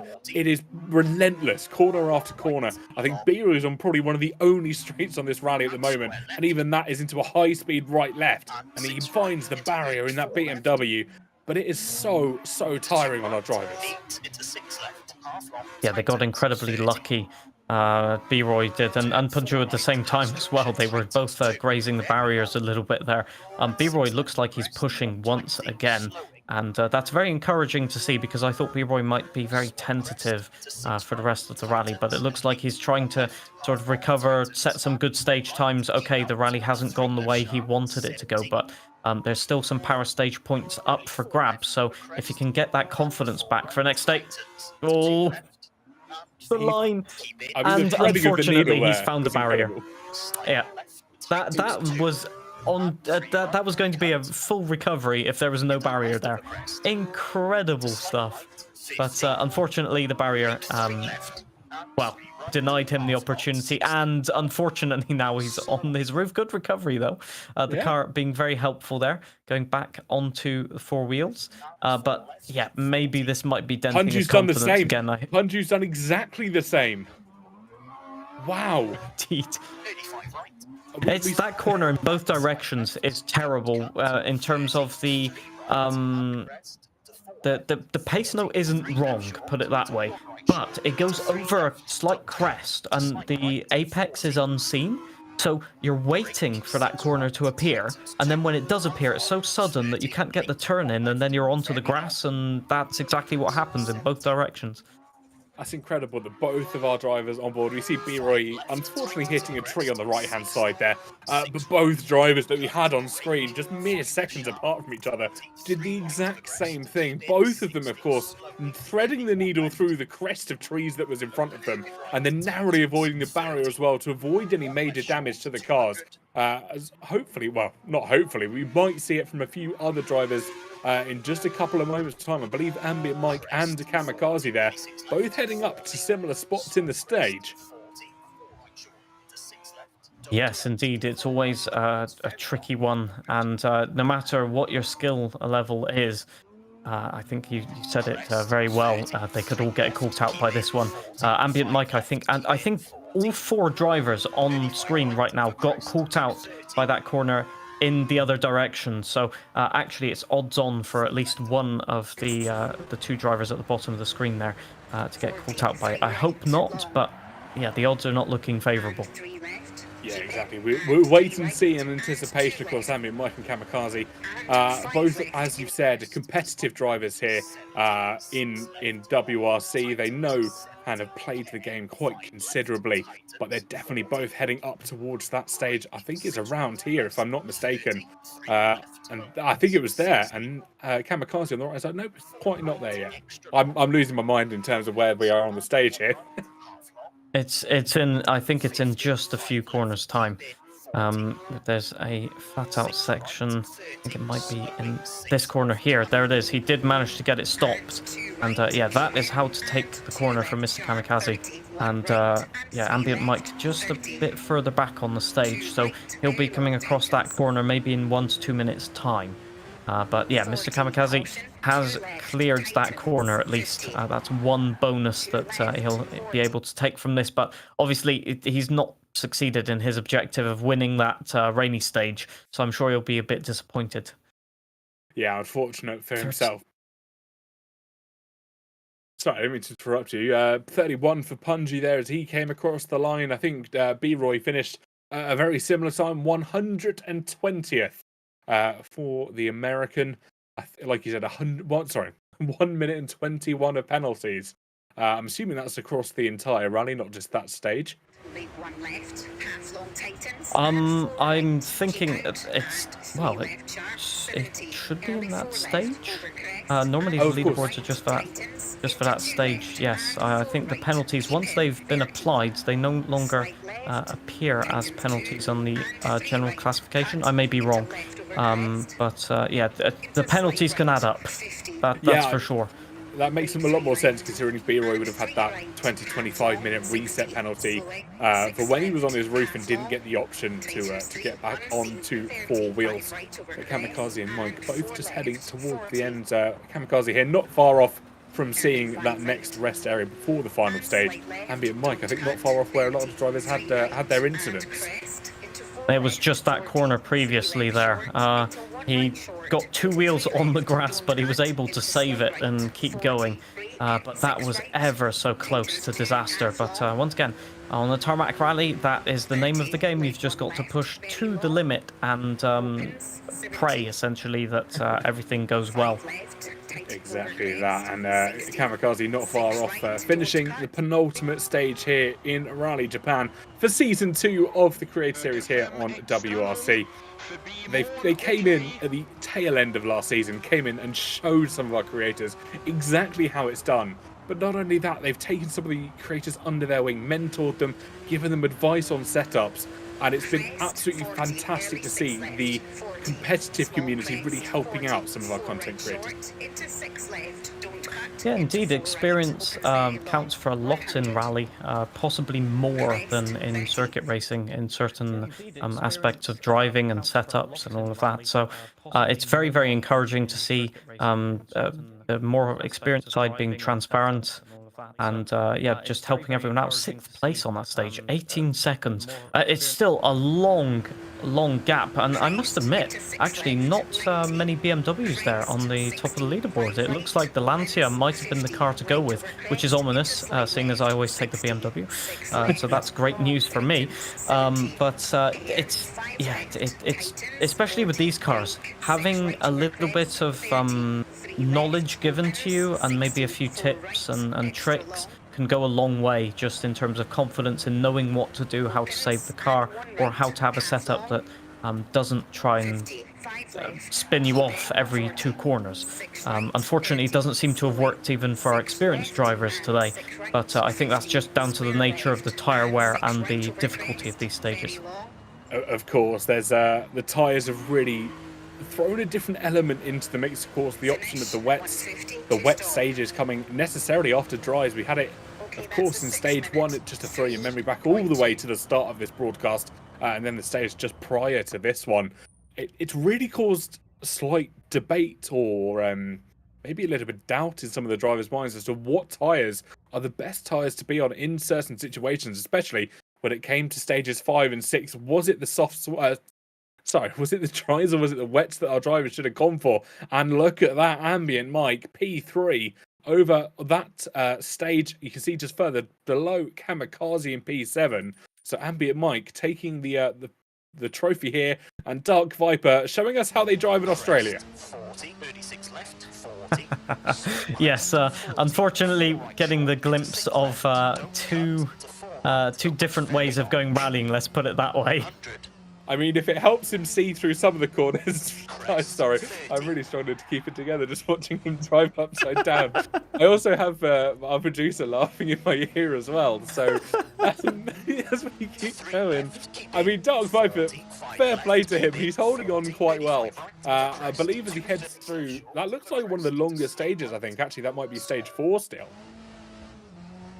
That's definitely one of the longest stage. No, it's not. It can't be because of time. No, I think this is stage 7. Been... Yeah. Oh yes. Stage Sorry. 7. I've really got my maths moved here. It's not been an evening for maths in my brain apparently. It's time's running in reverse, obviously, with the camera upside down. So that's why there's like a gap in the time here, and that's the guy. The producer is messing with us at this point, and it's definitely working. But it's yeah. I think at some point, I hope not for Dark Viper, but at some point that camera might be the right way up. We've seen it before here, and hey, there we go. It's back to normal. Good stuff. But if you're wondering why the grass and the background looks a little bit bizarre on your screens at the moment, Dark Viper runs a HDR monitor, which doesn't always look so great when you're feeding it through your inputs. So that is why it might not look as crystal clear as some of the other drivers. I trust on his screen it looks as clear as it could possibly be. But when it comes to screen sharing and all that fun malarkey that we have to use to get their perspectives on your screens at home, the HDR really starts to mess with it sometimes. Indeed. The joys of broadcasting. However, I'm sure broadcasting that stage for his viewers, I think he'll be quite happy with that. Although he seems to be complaining about something. They're 75th, yes. So I think actually we might have had a little moment off camera. But I mean, still top 100. There's not much to be complaining about. Because that's still a great time, as I think we've got two of our drivers now into the last stage, the power stage then. Do they have any pace left in the tank? That is the question. I think this is where B-Roy will ever so slightly go hell for leather. He knows he's got nothing to lose here in this stage. Those earlier penalties really not helping him out, and it maybe was a little bit too much too soon. Halfway through this stage, and he's already down the side of a cliff. I don't think he's going to get any remorse in trying to get back on the tarmac here. And I think any chance of some power stage points for the Floridian are surely out of the window. Yeah, just another one of those corners. As Punjo's crashed as well in kind of the same incident, just a corner tightening and just getting a wheel onto the dirt on the outside, and then effectively you're just a passenger from there. The tires in the rear, they catch the gravel ever so easily. So 2 mistakes from 2 drivers at this point.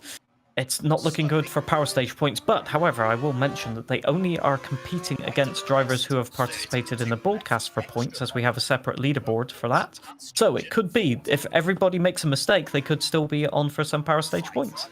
Exactly that. It's still anyone's game when it comes to that. You don't know what the drivers behind you are going to do. Generally, you don't know what the drivers ahead of you have done until you reach that finish line. You can check the standings. B-Roy, I can't tell what he was about to do. I think he was trying to avoid the barrier there, but was trying to take potentially an esports line as he tried to potentially save himself, but nonetheless gets going again. With about half the stage to go, Punju over that halfway threshold, and once again, B-Roy on the edge of the so-called cliff, not going too well for himself. That was a bizarre incident where the car appeared to just slide off. I wonder if he has a puncture or something, because the car just appeared to just turn left. Yeah, it's happened again. He definitely has a puncture. 100% has a puncture. I think on the right rear, possibly. Yeah, I think you can kind of see the car leaning to the rear right ever so slightly. It just doesn't want to turn every single time he goes. There's been no indication, though, that he's got a puncture. Normally, it pops up, I believe, on the left-hand side. Just a little quick prompt to tell you, hey, you might want to change that tyre. But nothing so far on B-Roy's screen. Punju, though, making his way through the stage without any issues as far as this stage goes. Navigating rather well. I don't want to curse him a little bit too much, as he does clip the wall on the right-hand side there. But there is a lot of focus in that man's eyes. Yeah, it looks like the grip on this stage is a lot less than the previous stages. I'm looking at Ambient Mike's perspective as well. The car's all over the place. It just appears like this stage, for whatever reason, is very, very low on grip, and that makes it even more treacherous to push for power stage points. So definitely, I think we're going to see a mistake from most of our drivers here.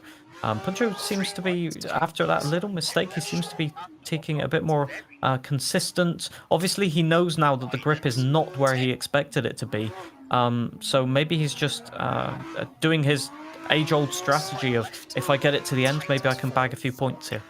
Yeah, exactly that. Obviously, we spoke to Dirk earlier. We heard his kind of philosophy when it came to Season 2. Just make sure that car gets home. Make sure you get points on the board. And I think Punju has potentially adopted a similar strategy after the earlier collision. He knows those additional power stage points might not be his, but as long as he gets the car home, that's what's important about Kamikaze there, I think, clipping the barrier on the left-hand side as we switch across to Punju, who's coming down on the final stretch. He's got a right-hander to go, and then surely just a few more corners to navigate before he crosses the line to finish up here in Rally Japan. Well, this is where he went off a few stages ago in the rain into the rice fields there. Kamikaze did a full 360 there, clipping the barrier, so that's not good for his time on this stage as well. So of the drivers which we've seen at the moment, it's been 4 mistakes out of 4. This stage really unforgiving. Not Kamikaze, Mr. Punju, completing that last section without any mistakes there, and across the line in a 6:35. What will that be able to get him in terms of points? We'll have to wait and see, as Mr. Kamikaze does another 360 in the stage, slightly off camera there. but it goes wrong so quickly, doesn't it? And I think just either the tires going off. I think maybe the tires at this point with the downhill driving. But they're struggling with something. It would be interesting to ask them at the end of the stage what they're struggling with. Yeah, we've seen quite a few drivers just struggling to keep grip within the tyres. But there we go, Punju 42 on the leaderboard as he finishes as we finish stage number 8 here. Bucho, 5:40 being the world record time around this stage. Kamikaze just about to complete here as the rice fields once again on the right-hand side, which caused issue for our drivers earlier, passing the final few markers, additionally taking out that electricity sign, and just another 360 for good luck as he comes round now to cross the finish line for himself. I think very similar to Punju's time, 6:27 for himself. I think that'll be about the same sort of position on the leaderboard. A little bit of a clap. B-Roy, who has also You're crossed doing the donuts as well. He is. Yeah, I think donuts, Donut City. he's celebrating finishing. I think is what he's doing donuts for there. Most definitely, and I think Ambient Mike, ironically, had a little mistake as well in that stage. So, yeah, the times are going to be very close, I think, on this one. By my calculations, it was 7 seconds in Kamikaze's favour for the power stage, even with that donut at the end there. So he'll be happy with that time in terms of points. And B-Roy, I think, just happy that he's got to the end, to be fair. Commiserations for having to, being forced to DNF after that valiant effort, but he's made a good recovery after that, that's for sure. Indeed. Where is Kamikaze on that top leaderboard? P15 overall. Not a bad time for himself. I think Aerotech, I saw on that leaderboard, was not far off him in terms of final standings. Again, another one of our creators that we have here from every now and then. This is on board with Ambient Mike, coming up to the finish line again, taking out that electricity sign. Every single driver not liking it at the moment as they decide to uproot it every single time. But across the line, Ambient Mike comes. We'll get a final confirmation, but definitely quicker than I believe Dirk's Kamikaze had a was. big crash. Dirk has just gone off and spun multiple times into, I think it was the dangerous corner there with the tightening pace notes, the exact same one that's been catching our drivers out all evening, effectively.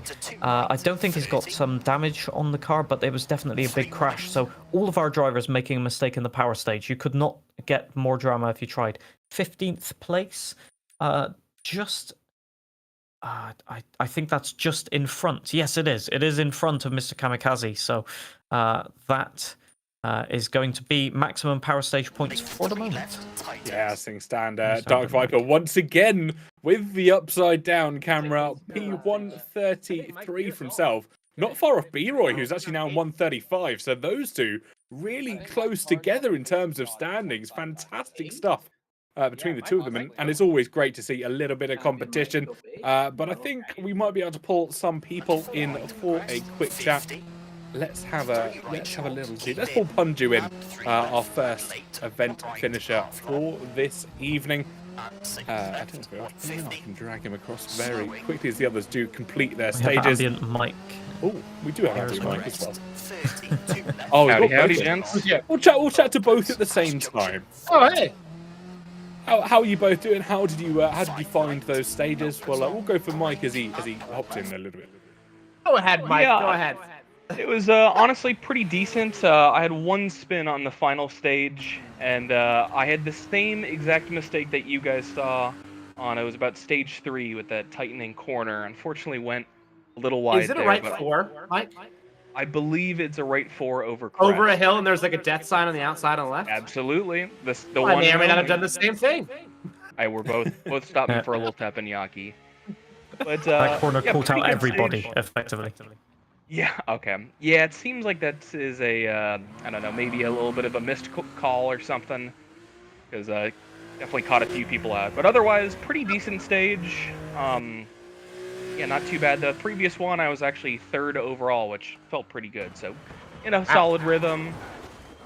In fact, as we see, fun little spin. That's the second time today that you have commentated on your own mistake in the replay.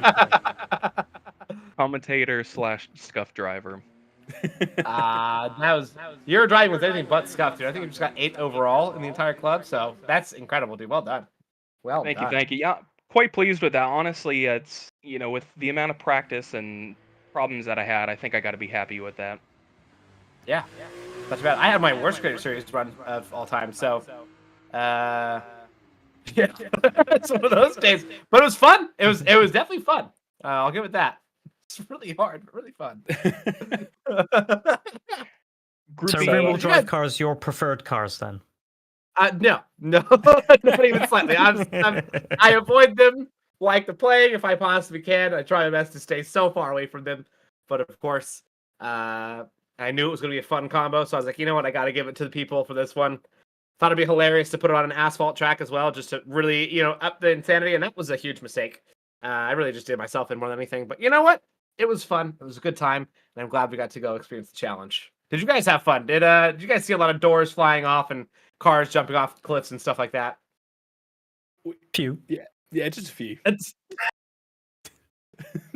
Some minor mistakes, just maybe a spin here and there, or 10 or 20. I'm not quite sure. I lost count, but we definitely need to inaugurate some kind of competition for best Gymkhana moment of the live stream, because there was quite a few up there. Let's put it that way. Okay, I am excited to see those. As Dirk has just crashed into the bridge. Has he really? Twice into the bridge. He has indeed. I don't think he's in danger of beating your time. It's going to be quite close, actually. This might come down to a few seconds. Let's see. Well, he'll beat me overall, for sure. He's got about 15 seconds, and I calculate he's got about 15 seconds of stage left to go. 10 seconds now. Oh, no, it's going to be in your favor, I think. Just the stage or overall? More of the stage to go. I think just the stage. It's got to be, because overall he was like 3 minutes ahead of me for a little bit. So yeah, there's no chance. You have the power stage points, though. It's already confirmed. The time has elapsed now.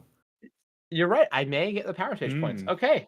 Hey, thank you so much for giving me a little bit of hope at the end of the day. You guys are awesome. I appreciate that. well, quickly before we let you get back to your community and stuff, Punju, what do we have in store for next week for the viewers at home and for the drivers, of course? So next week, we get back to aligning it with the real life calendar.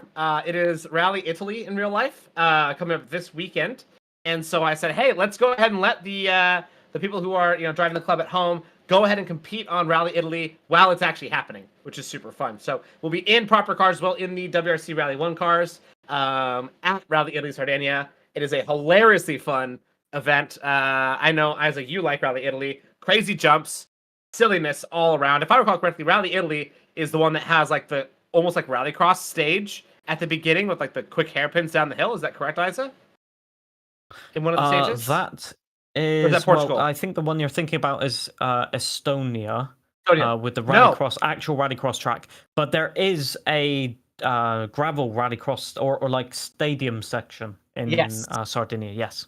That's the one. Indeed. Yep. So that will be in a few of the stages, if I recall correctly, from when I set them up. So, I went ahead and added those in because that's, I think, one of the most fun, bits of the entire game is that little bit. So I'm really excited for Italy. I think it's a blast. 514 brake horsepower. What could possibly go wrong? Nothing at all. It'll be great. Probably. Amazing stuff. And again, congratulations, Punju. Yeah. You've set your titles firmly on retaining the Creator Series crown as we head through these 8 events. I'm trying. I'm very much so trying. And we wish you the best of luck. Is there anything else to end with Punju here? Well, all I have to say is if that's your worst performance, then the rest of us are in trouble. You're being too nice. You're being way too nice. That was Kamikaze's worst performance, and he just got 15th. So. I don't know, man. Fair point. I think they are just fine. Amazing. Yeah. And Punji, thank you so much for always being such a fantastic spirit and for coming to chat to us at the end. Thanks, man. Appreciate you guys. Thanks for all the comms, and I'll see you guys next week. See you next week. Adios. It's always lovely to chat to Punju. We can put a couple of others in. I'll let you pick. Should we speak to is it I've forgotten how to pronounce his name. It was Pericles, there we go. Pericles. It was told to me at the start of stream, and it was like, don't forget how to pronounce this name. We'll pull him in and have a quick chat. Pericles, for the first time, welcome into the comms box. How did you find the rally this week? It was a lot of fun. I have to say, Group B rear-wheel drive and Rally Japan are both like my weakest rally and weakest car. So that was probably my weakest overall. But no, that was a lot of fun. I had a lot of fun with that. Where did you finish overall? I think we're just trying to catch up with where everyone ended I up. think overall I finished 99th, which is I'm happy with because I just wanted to finish under 100th. So Amazing. Yeah, I think Yeah, you're top about 100. halfway, top 100, midway in the split of the creators at the moment. So if you're saying that's not been a great track and great car for yourself, I look forward to seeing what you can produce next week. Thank you. It's only up from here, as they say. That's a great one. Right. And of course, Rally Italy next week. How are you looking forward to that? What are we expecting from yourself? I can't really say for sure. I have to look at what the cars are. I'm not sure. They're official WRC 1 cars. Oh, Rally 1. Rally 1. See, I tend to go with the Bug-Eye WRX. So that one I know very well. But when it gets to the Rally 1 cars or the Group B rally cars, I'm a little iffy on my abilities with them. Sometimes I feel like I do well. Other times, it's like it's throwing pasta at the wall, see what sticks, right? Fantastic. Yeah, what could go possibly wrong with some of the fastest cars in the game with hybrid boost as well, and blind crests and hairpins? Exactly. There's nothing could possibly go wrong there. Nothing at all. Amazing stuff, and well done this week. Absolutely smashed it as always. Some good points on the creator board for yourself. Either anything further for Pericles before we let him get on with the rest of his evening? Well, I just want to say that looking at your performance throughout this rally, I think if that's your weakest combo, then things are looking on the up, to be honest, because it looks like to be pretty consistent, just keeping it on the island most of the times. Everybody made their mistakes in this rally, to be fair. So I don't think there's anything to be ashamed of there, that's for sure. So I hope that the next performances are even better on your end. Thank you. I appreciate that. Amazing. Thank you so much for coming to chat, and I'm sure we'll see you again in future weeks. Yes, sir. Thank you guys very much. Thank you. Who do we pull in next? That's the question. Should we pull in B-Roy? See how the final few stages went. I feel the only times we've spoken to him is when bad things have happened so far. So we'll put him in because I think getting to the end is worth appreciating and congratulating. So B-Roy, you managed to make it to the end. How did that go for you? Me? Yes. It was that might have been honestly the roughest rally I think I've ever done. I know I said Kenya last season was the roughest rally I've ever done. I take it back. I love Japan. The rally itself is amazing. These Group B real-wheel drive cars are an animal in themselves, and I never have done well in them to begin with, and coupled with the fact that my confirm button didn't work, and I did almost the entire rally on rain tires. I'll take finishing. I'll take it. That makes sense. I thought there was something up. Yeah, I thought that you had absolutely no grip from like halfway through the rally, and I was trying to think of why, but I couldn't figure it out. Not changing tires would explain that, indeed. So even more impressive. Yeah, I remember hitting confirm on every single tire change that I made. I remember selecting yes on hards. I remember selecting yes on the tires, on the wet tires. And by the end, I noticed I had them all. And then when I selected asphalt medium, the second I got on the second to last stage, the first part I was flying. I'm like, so this is what it feels like to have nice tires. This is what it feels like to actually have grip in a car. Well, at least you made it to the end, and there are some points on the board. I think that is what we have to remember going forward. Points on the board are points on the board, and heading through the rallies, that will be. We will honestly take that, and it is awesome to hear your voices again. It's awesome to have the Creator Series back, and I'm looking forward to next week and getting out of Japan. I think Kamikaze said it best. Love the country, hate the car. We've had a few drivers share that sentiment this evening when it comes to the combination, shall we say. But no, it's been a pleasure to watch you manage to pull that car to the end and to persevere with all of your might. It's absolutely outstanding. And It was a lot of as always, thank you for coming to chat to us. Thanks for everything, guys. I'll see y'all next week. See you next week. Lovely stuff. I think we've got time potentially for a couple more chats, maybe one more chat. I think we haven't spoken to Viper yet this evening, have we?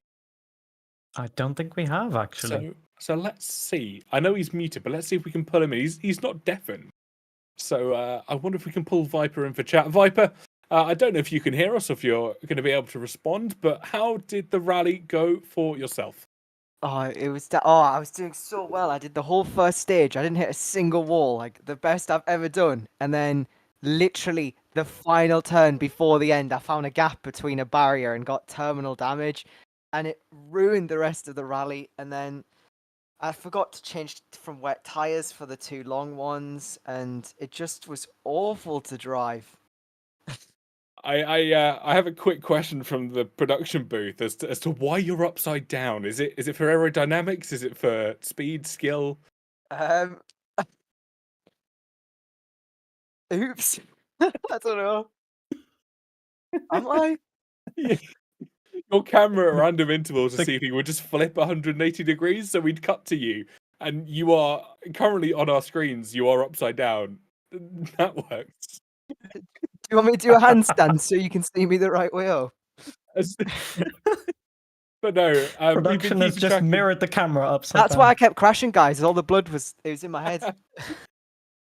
But no, we've been following your adventures through Japan. Obviously, slightly close calls, some more adventurous trips through the grass and the gravel. But you made it to the end, and that is what mattered. But how have you enjoyed Rally Japan? That was like my favorite one, despite all the crash. I crashed the least there as well, so like it's only uphill from here, you know. I finished 38th on one stage, and I was like so happy, and I didn't want to like continue on because I knew it wasn't going to go well from there. It seemed like you were getting caught out as the same thing as everyone else. It's just the snap oversteer. The one thing about these cars compared to every other class in the game that I can think of is that rarely can you actually catch oversteer. You have to just drive it so clean and consistent. And one of the things of Japan, especially, possibly one of the worst combos for this car class is that there's a lot of debris and dust and gravel, in fact, grass even on the outside of the corner. And once you get the wheel on that, we saw it so many times, not only with you, but with other drivers, just spinning off the road with nothing else to do. So I certainly agree with you when you said that the pace looked really, really good, just getting caught out like everybody else with this unpredictability of both the cars and the weather as well. Yeah, I just pushed a little bit too hard and like one little bit, and then you just feel when you've snatched like a bit of the tire on like the dirt, and it's just gone round. Like I didn't have a clutch mapped either, so I couldn't like spin it round. So I just kept using the reset. Otherwise, there'd be like 25-point turns to get that car turned around for me. Yeah, there was a couple of interesting moments where I think we saw you almost Austin Powers the car between a barrier and a wall. But I mean, you got it going nonetheless. You managed to keep going in the rally, and that is what matters at the end of the day. An absolutely fantastic drive myself, and looking forward to next week, Rally Italy. How are you hoping for your chances there? I believe I've actually a third of my hours on this game now. We're going into practicing that combo, so hopefully. If I don't practice next time, we'll see, because clearly practice didn't help me. I've spent so long though, like it just like I don't know what it was. I just couldn't get on the day. I couldn't perform. Kind of like playoffs with my Miami pit stops. Oh, pain. Yeah. Sometimes it just doesn't gel. You know, we've seen it in real life. We've seen it in many competitions where a certain car class just doesn't suit you. Yeah. Dirk did so well. I finished out of B Roy. That's all that matters, guys. That's all that matters. Thank you, though. Amazing stuff. Well, we look forward to seeing you next week. It's been an absolute pleasure to chat to you. Apologies for missing you as we headed through every stage. It just always seemed the way. The minute we went to cut to you, you started the next stage. But I'm so glad we got to chat right at the end. Listen, I've got the notebook, man. I wrote all my timings down and everything. Like, I was prepared. He's well prepared. Well, Strategy next down, week got we'll to change the catch you. tires. So We'll catch you next week. I'm sure about that. But Hopefully. no, it's been a pleasure, and best of luck next week. thank you, guys. Thank you so much. Well, we'll get one final person in for a quick chat. We spoke to him earlier. We'll speak to him once again. It's the fantastic Dirk Chocolate. Dirk, for the final time this afternoon or this evening, welcome to the comms box. I don't think your camera's quite working, but how did you find that rally? Dude. That was the best rally. Wait, I'm on the wrong one. Let me do this. Hold on.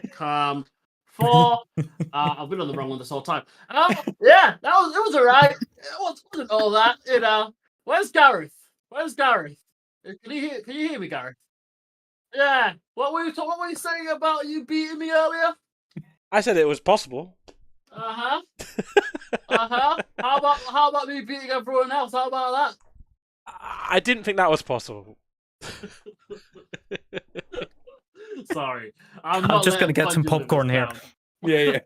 I'm not letting Punji live this down for the foreseeable week at all. I've absolutely smoked it today, and I'm just happy, man.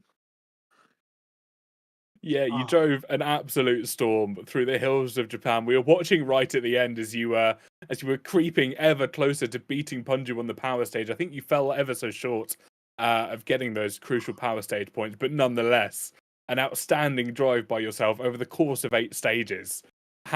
Surely on a bit of a high here.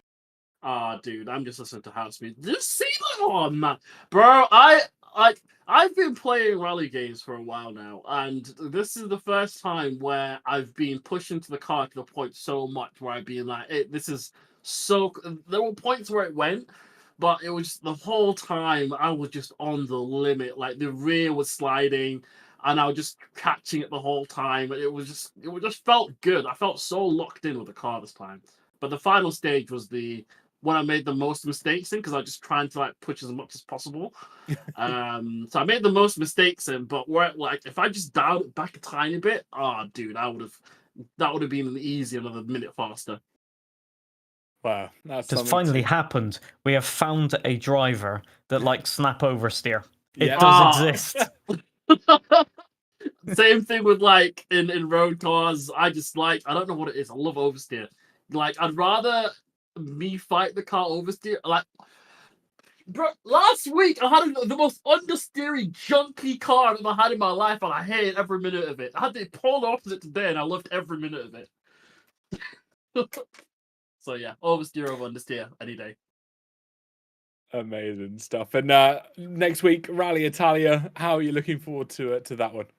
I know that I've got a target on my back, and because of that, I'm going to put that tiny bit more practice in. And all I'm going to say is I know now that I can beat them. And I was close to beating Kamikaze at some stages, and I'm like, you know what? There's no reason why I can't do it again. So bring on next week. That's all I'm saying. Fighting talk once again. Can't wait. I'm ready for it. I'm actually so ready for it. I'm on like an adrenaline high, so I'm just ready for it. Oh, amazing stuff. And again, just congratulations on a fantastic drive this week. We look forward to seeing you next week. And and any final words from yourself to the broadcast? We know what happened there. I'm looking forward to watching this back. I think I like everyone likes to watch themselves back. I'm really looking forward to watching this back, and I'm just loving. Oh, also, one final thing. We hit 2K members in like the club. Like, what the hell's going on? I was about to swear then.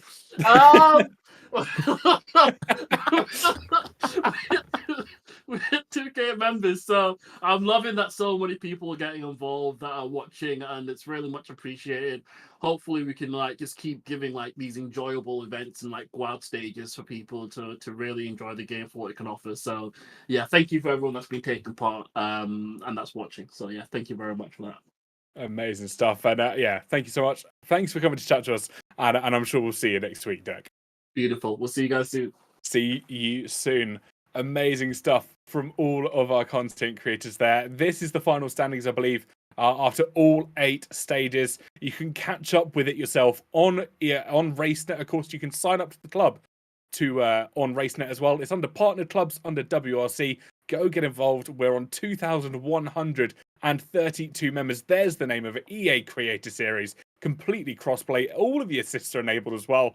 And I can guarantee myself and Gareth, Gareth you can't really hear at the moment, but myself you can definitely see, we won't be as quick as some of the guys that race this evening, so you have a chance of beating us. Maybe not Isa, though. He's a little bit quicker than all of us. There we go. Gareth Allen, you can see at the bottom of the screen there. But no, amazing rally here in Japan. Isa, thank you so much for joining. Your insight, as always, has been invaluable. If they want to go find out more about yourself, where can they do so? Well, they can find out everything at Is Amusing on all of the social medias and all of that. Important point to note as well, if you think that you can do better than the drivers which we've seen today, there's still time to do this club. There's about 8 hours remaining, if I am correct. So get your times in now. There's always an opportunity, if not next week. Make sure to have your times on the leaderboard to show the drivers how it's done, put it that way. Exactly that. Go put a competitive time on the board. There's loads of time still available, and there is a new rally each week for the next 5 or so weeks. If you want to go follow the Creator Series on any social media platform, it is all above our heads: YouTube, Instagram, X, and TikTok. Of course, there's highlights, clips, and of course the live streams on there as well. If you're watching on the EA WRC official YouTube channel, thank you so much for tuning in and joining us. We'll be back on your screens same time next week on a Monday evening for the Creator Series. If you're watching on any of the Creator Series channels, we will see you on Friday evening when the F2 Creator Series returns, followed by F1 on Saturday evening. And that is where all your favourite content creators will go head-to-head in Formula 2 and Formula 1 cars. If you want to follow myself, TK, I'm at the Mousemeister on every single social media you can imagine. But for now, here in the commentary box, we are signing off. It is good night and God bless, and we will see you very soon. Good night.